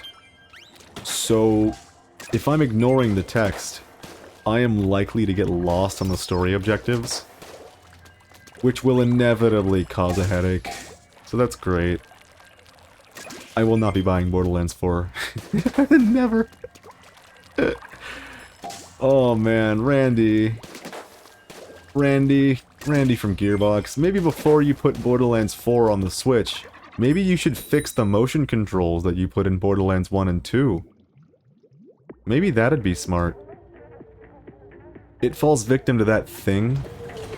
Like, watch this, I'm gonna flail my controller around, and then I'm gonna press the Y button. If you play Splatoon, you know what's gonna happen. Flail? Oh. Y button. Y button. It recenters the cursor.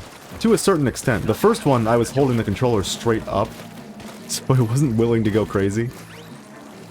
But it recenters your aim.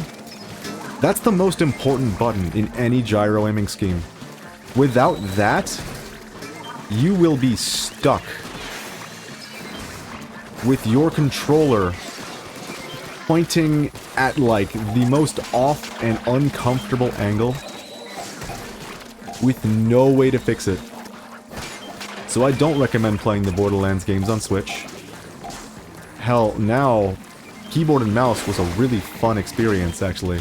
I'm not gonna lie. For most of the game. Sometimes it was, you know, Randy from Gearbox, but other times it was pretty fun.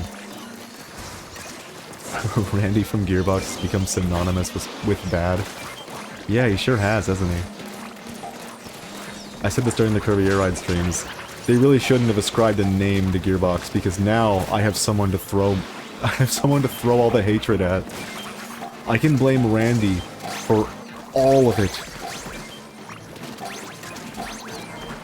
Borderlands 3, Borderlands 4, Borderlands the pre-sequel, half of the writing in Borderlands 2. Okay, maybe more like 80% of the writing in Borderlands 2.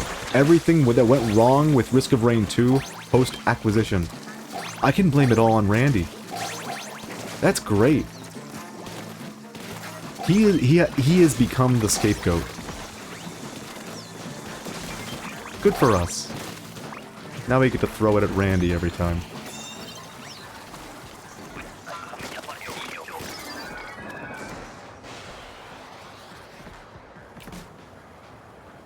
That's enough Gearbox hate. It's our daily quota. Every stream we have to shit on Gearbox a little bit. And now we have a name to do it with! Thanks, Randy! Oh shit, I wasn't paying attention. So I have doubts that I will end up playing Borderlands 3, just because of how bad the writing is. Insufferable, I think was a better word for it, how insufferable the writing is. But that's fine, because there are other games that I can play multiplayer and have a really good time. Like this!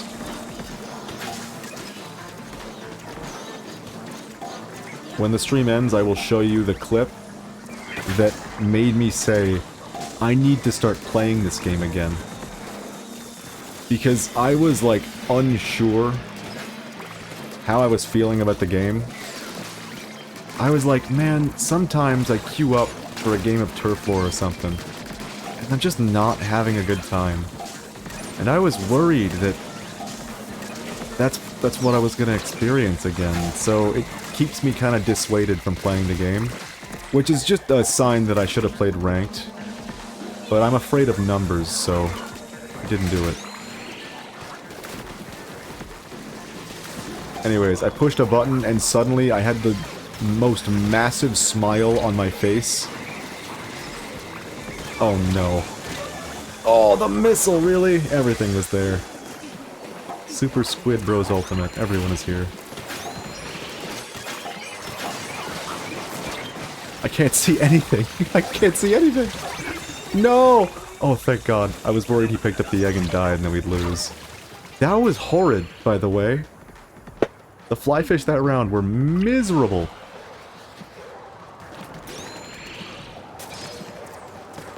I think a result of this, like, not thinking gameplay I've been doing is that I've been ignoring drizzlers, and they are the biggest subtle threat in the game.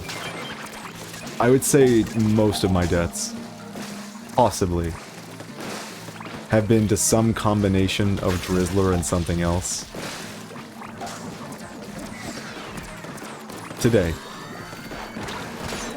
Not always. Usually I'm better about getting the drizzlers, but it's been a while. And I definitely, after the clip that I'm going to show you at the end of the stream, I definitely want to play more of this game again. 100%. Uh-oh. No! I tried to do a squid roll and fucked it up at the last second. Oh, man. Oh, no. Thank you. I'll go get the guy.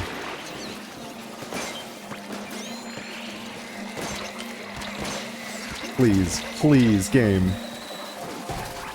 Please, game. GameStop. That's their new tagline. Sorry, I didn't like how I kept trying to get out of that situation, and then ink kept being placed upon my feet. Oh shit, another shark. I'm gonna die! Whoa! I didn't think the mackerel would let me out of that corner. This is getting kinda hectic, but I think we got it. Beautiful. Oh, we can substrafe, we can squid roll. This is such a fun game. I can't believe I've been, like, ignoring it for so long. I've got to get back into this. It's so good.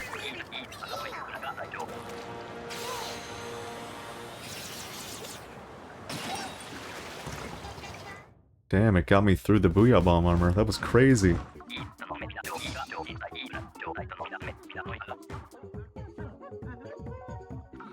But I think I'm kind of running out of things I need to talk about. This was always going to be one of my smaller streams. Nothing crazy today. The reason I did this, among other things, I had to make plans for other streams, and some of those plans required a bit more setup. I needed time, frankly, and I figured what better to waste a couple hours here and there to waste a stream than Salmon Run. And what's good about that is that finally we have a Salmon Run VOD where my voice is not crusty as all get out. Very nice.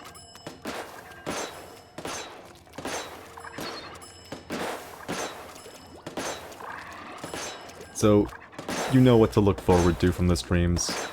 You know what to look forward to from the main channel, once I actually, like, sit down and get these scripts done. Maybe I can use the time in between this stream and next stream to actually, like, sit down and hash out scripts.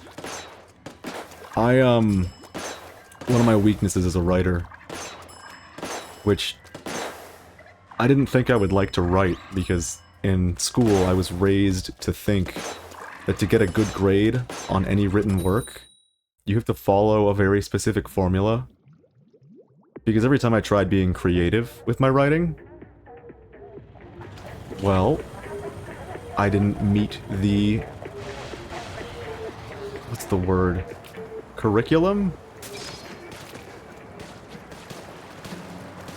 I didn't get exactly the things that were necessary to have written down. You know, I didn't thesis statement because... because writing a thesis statement at the very beginning of every single essay is the only way you're going to pass in grade school. I was taught to hate writing, and then suddenly I really started enjoying it when I started scripting videos. But I have one big weakness as a writer. I might have an idea for the thing, and then as I'm writing it, it bloats, and then the scope increases. I lose to scope creep. I've been working on a video about Borderlands... No, whoa, not Borderlands. Although I have been working on a video about Borderlands' writing, but that's a topic we'll get to another time. I've been working on a video about the Xenoblade game's combat systems, because I think they're very interesting. Oh no! Oh no! Oh no! That was saved. Thank you, friends. I think they're very interesting, and they're like the least talked about element of the Xenoblade games. I can think of maybe one YouTuber that actually... oh no.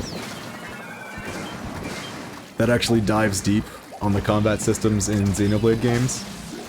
And that's Enel. E-N-E-L. It's just him.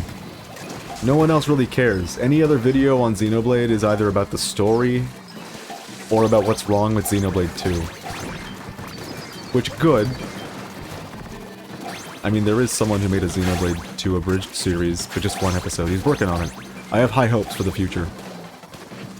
Anyways, I was writing that video. It was, the working title was which Xenoblade has the best combat system? And I spent a lot of time writing. Like a full day in one long session, I just couldn't stop writing. And ever since I've been adding things and changing things. And the unfortunate thing about that is that I still haven't gotten past Xenoblade 1.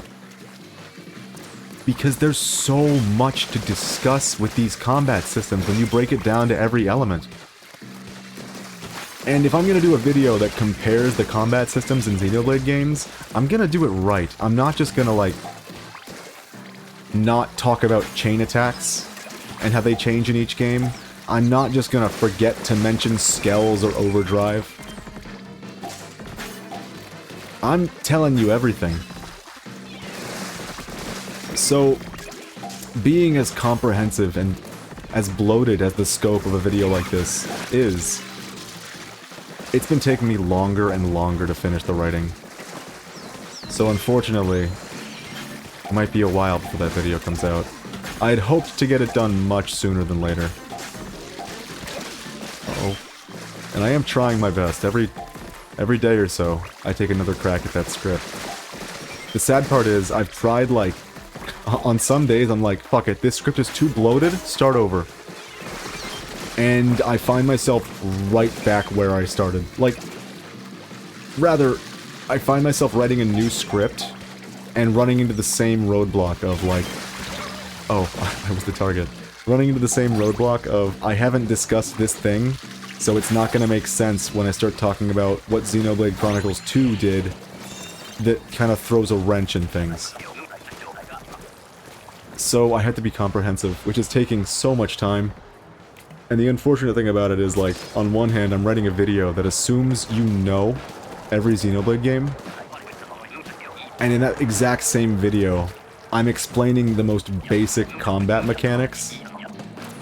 So, turns out this was a bit of a difficult video to write.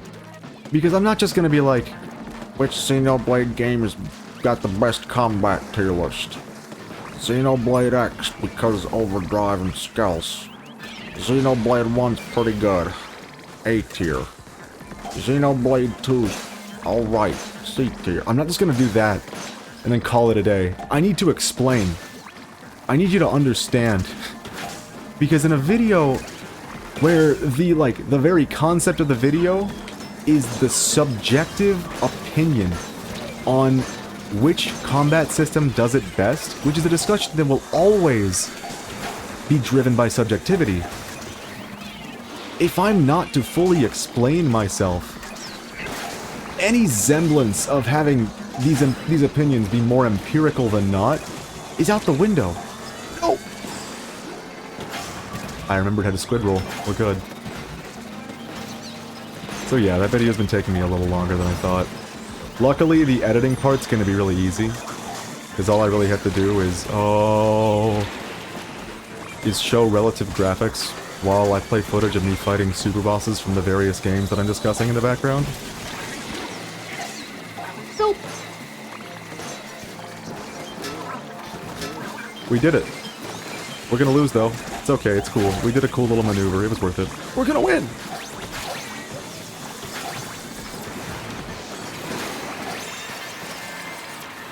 Beautiful.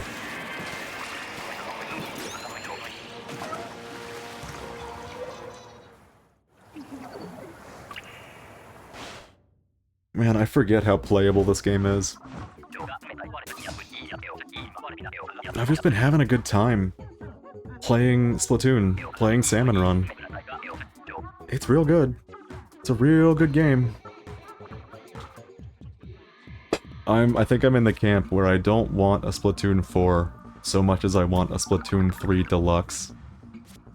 Because of how Splatoon 1 and 2 were just not what I wanted out of a Splatoon game. Splatoon 1 was more about inking and picking the correct weapon. Because of how the balance was, you know, kind of fucked. Splatoon 2 was about picking the right special. Splatoon 3 is about fighting. That's why I bought the game, because TF2 is about fighting. I like fighting in a team-based shooter. Wait a minute! I want to play Splatoon 3! So yeah, I really hope we get, like, an expansion, and we're probably gonna have to pay money for it if it happens. But I want third kits, damn it. Some of these weapons deserve another chance.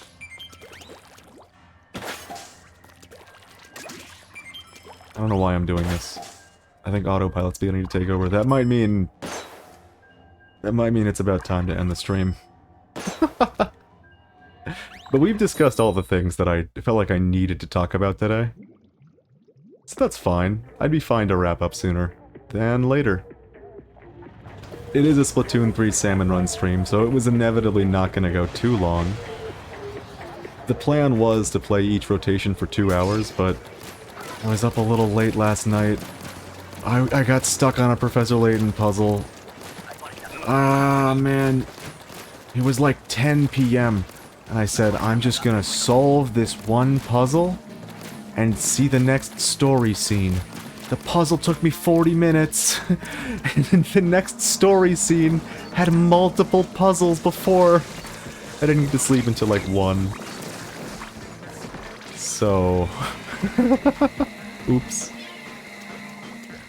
I woke up a little late, and then I had to get food for my cat, so... We didn't get to play all that much of the first rotation. Which maybe was a good thing, with how bad it went in the few rounds that we did play it. Yeah, it did not go so well. Salmon at Smokeyard is very far from my favorite map in the mode. We could definitely do with some more salmon maps, by the way. Splatoon 3 Deluxe.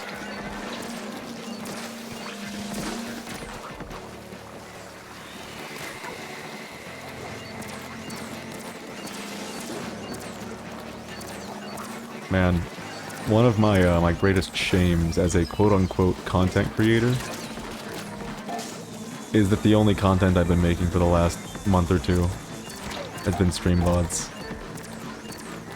And that's fine, it's just I have a lot to say that is not properly digestible in the form of a stream VOD, especially when it happens towards the latter end of a stream VOD, which means inevitably people aren't gonna reach that discussion as often as they would something that happens at the beginning of the video, or something that happens in a more direction-heavy video.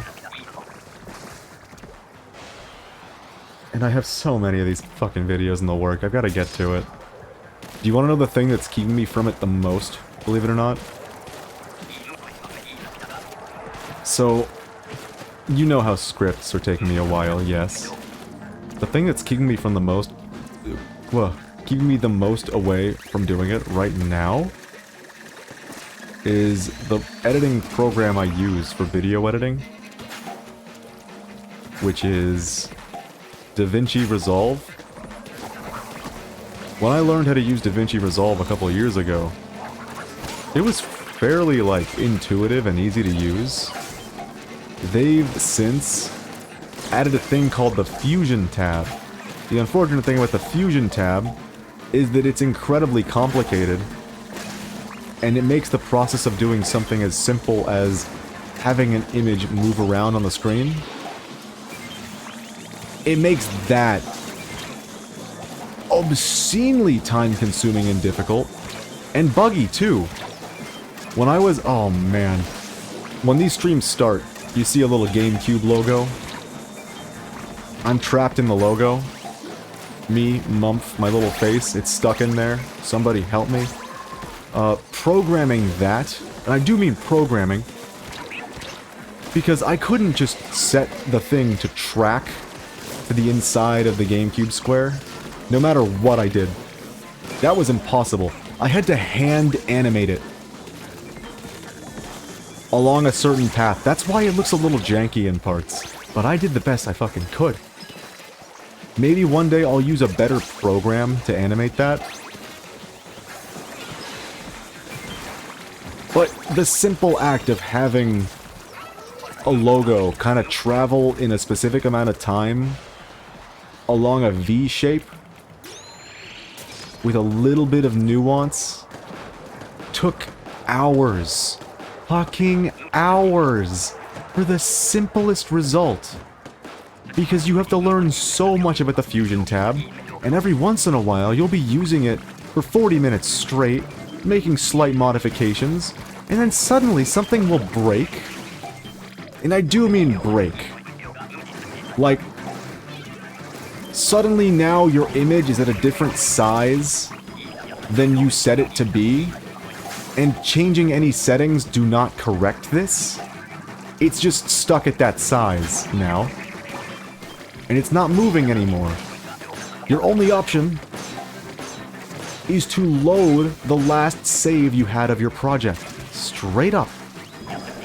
Or you can mash Ctrl-Z enough times and hope that, like, you haven't closed out the software before noticing that this thing is fucked. Otherwise, you'll have to restart from square one. So yeah, that was a burden, and because of how, like, frustrating the Fusion tab is to deal with, I am really disincentivized from complicated editing. I'm really, like, leaning towards very simple editing that is carried by my script.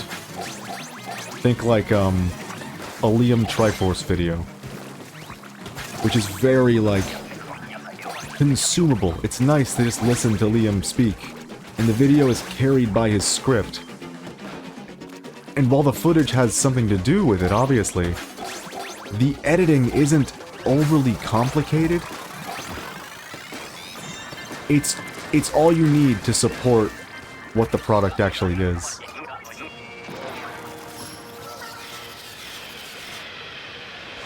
So that's the kind of style I might end up with, just because of how frustrating DaVinci Resolve's Fusion tab is. And if it sounds like I'm rambling about nothing, it's because I am. I think we've hit that part of the stream. I need to start wrapping up. But I kinda want to keep playing. Okay, we'll do one more. Ye olde one mo gain. When you say, just one more gain, very quickly, it does not end up being one mo gain. It ends up being, do it 5 or 6 times until you feel right. Part of the human condition, let's call it.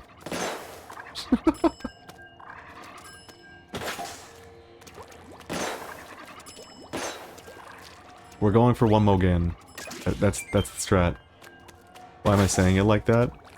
Because my fucking band director in high school would constantly say it every time he wanted us to do, like, you know, one mo gain. He wanted us to try one more time to get it the way he wanted it. You know, we're all wanting to go home. But just one more. Just one more and we'll get it right. And then quickly we get hit with the one mo again another 5 times. The comedy of that is not lost on me. So, hence, one mo again. It's here.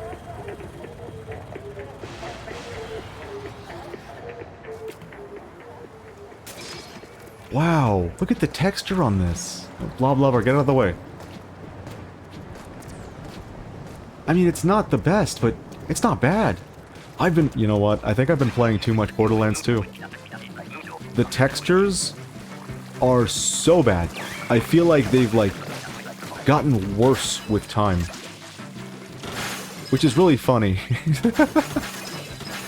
I remember when that game came out in 2012. I loved the art style. I was like, it's cel shaded. It looks great. It looks so bad right now. And I'm not entirely sure if that's just because some funny programming hiccup happened over the years. Why are they doing that? You can just slam dunk it. No, stop! You guys are making this so much harder than it needs to be! They don't know about the slam dunk. It's fine. It's not hard to pull off, but I've seen too many people mess it up. Is it a slam dunk? It's more of like an alley-oop. It's not an alley-oop. It's more of a three-pointer. There you go. A leaping three-pointer. See, this is the issue, because we spread out our eggs. Weird sentence. Because we spread out the eggs, it's now really tough to get everyone into the right position to actually defend our pile of eggs. Because everyone's spread out between the 3 different piles we've created. So the people that stayed back here, one is dead, the other is at less than half health. Oh, I know. Do it! Get it done! Booyah!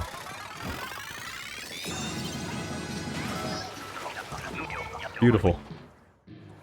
I need some water. Give me 1 second.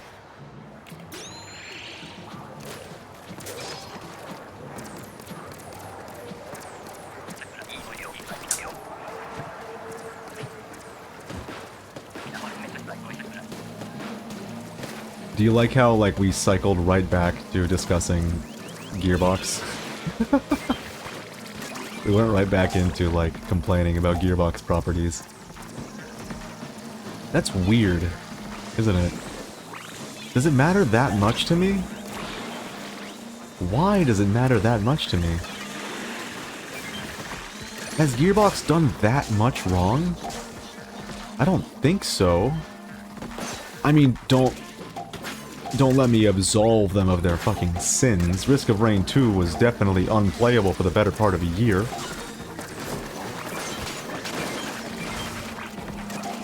I don't know. They probably deserve it. that's the thought I'm gonna come away with.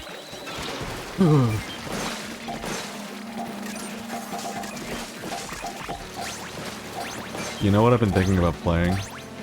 Not on stream, mind you, because for me to play a game on stream, it has to be very... Uh-oh, that poor guy. I tried to save him.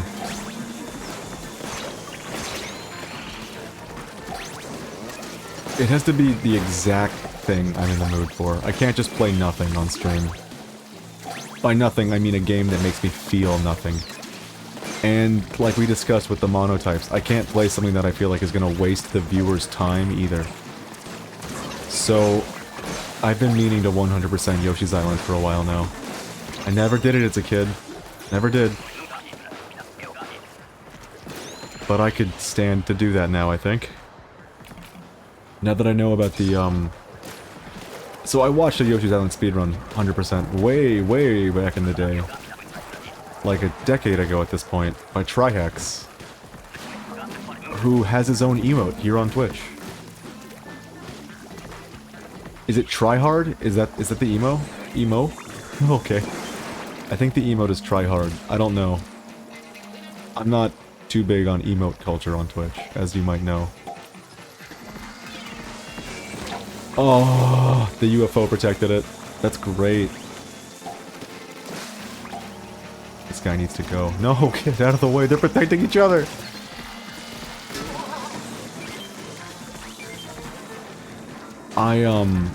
It only just clicked, like, in the last month or so. But the trick for throwing an egg, turning it red, and recollecting it, that's a whole lot easier than I thought it was. I thought that was, like, one hell of a trick. That reminds me of something. Since we're wrapping up anyways, I'm cool to show this off. Something that freaks me out, because I can confidently say I'm not going to be streaming Yoshi's Island anytime soon. Maybe one day, because it's one of those games that I grew up with as a kid. Very young. It was the GBA port, and that's exactly what I want to show.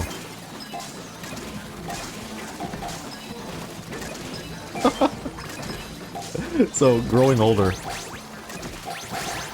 I haven't played the GBA port in a long time. And you might know something about GBA games.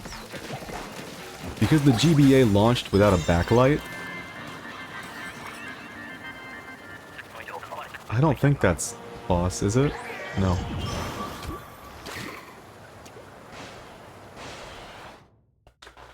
Since the GBA launched without a backlight, a lot of the games had to be designed to be brighter,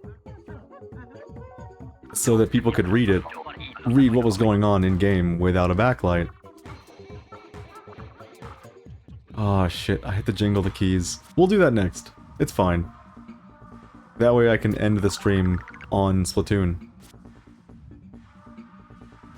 I'm sure I'll find out something to talk about in the meantime, don't you worry. How many keys do we have to jingle today? 86! That's a lot of keys. You can tell I've been working on that Xenoblade script. All 4 Xenoblade games are here in my, like, most recent played 12. Alright, check this out. I'm just gonna... You know what? How about I load?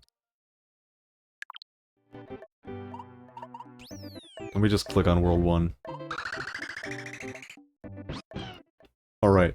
You know how this looks. You've seen this game before. You've seen Yoshi. The sprite work is really, really nice. We all know this. We all know this about Yoshi and his lovely little island. We know about the funny little wave dash trick that you can do. It's a little bright, but more than that, it's colorful. Let me show you. The GBA port is like a flashbang. It hurts to look at. Genuinely. No, wrong game!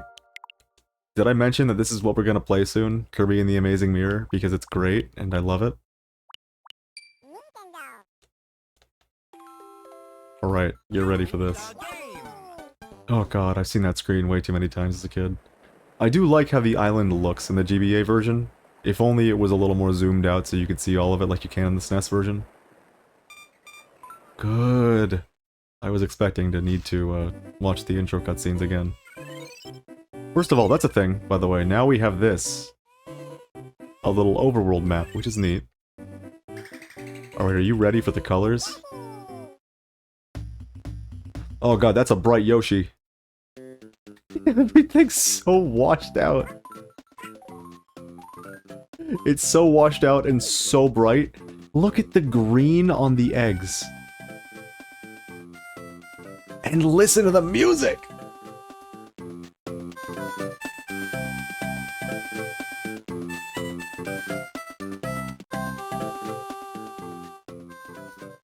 Isn't that horrible? As someone who likes Yoshi's Island, isn't that like incredibly disheartening to hear?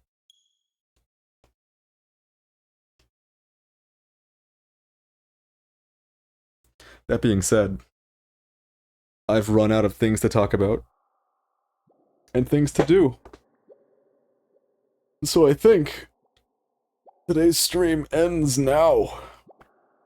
And would you look at that, because we're capturing using an Elgato, we dropped no frames today.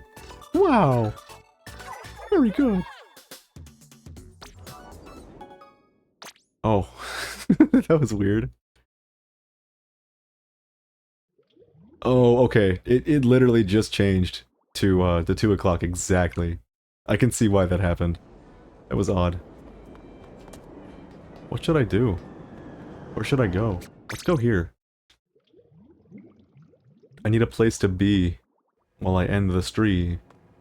I like how it's really laggy for the first couple of frames? Seconds when you walk into a place like this. Alright, what if I did this, then this, then this, then this? Can I then put the controller down? Maybe. Doesn't matter. Doesn't matter at all. I have clips to show. First, I wanted to show the Xenoblade clip. Because I found out how to fly. It's not easy. But I figured it out. You're gonna hear a lot of button mashing, by the way. Also, ignore the Switch flashback capture rate. It's really bad. Alright, I'm mashing the buttons. I am now flying. And as long as I input all of my moves on the exact frame that the previous move ends, I will continue to fly. Unfortunately, if you mess up for even a second, you plummet. Which makes this really, really difficult to pull off. So that's the next trick I have to learn. Is how to fly. Oh, but I wanted to show a Splatoon clip as well. I mentioned earlier that it had been a while since I played Splatoon, and I heard about a certain buff that happened in an update. Well, you can see it in the top right of the screen. You can see what it is. This was my first game playing the game again. Straight up, it had been months. Starts an engagement, he runs away, throw a hammer. Insta-kill. The biggest smile crept across my face, and suddenly I just wanted to play Splatoon non-stop for the next several days. Can I just do this? Is that gonna work? Beautiful. Can I put the controller down too? Nope. What if I did this? Beautiful. There we go. Yeah, that's so difficult to do that I'm not surprised that I, more often than not, just use the camera instead. Please, just stay. Please. I'm begging you. But we're done here. It was fun. It was a good time. I like Splatoon. It's very nice. Very fun game. I like to play. Expect more Splatoon content in the future. As well as all the other games that I've mentioned. You know what? I wanna swing around a big ol' gun.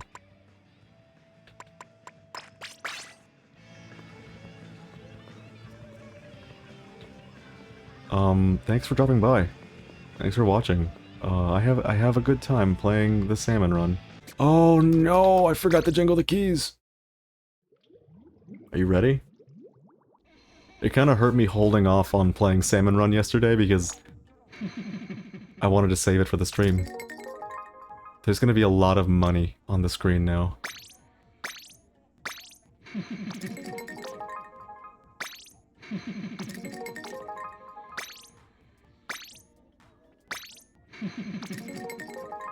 Oh my god. This is gonna take a while, isn't it? We have 86.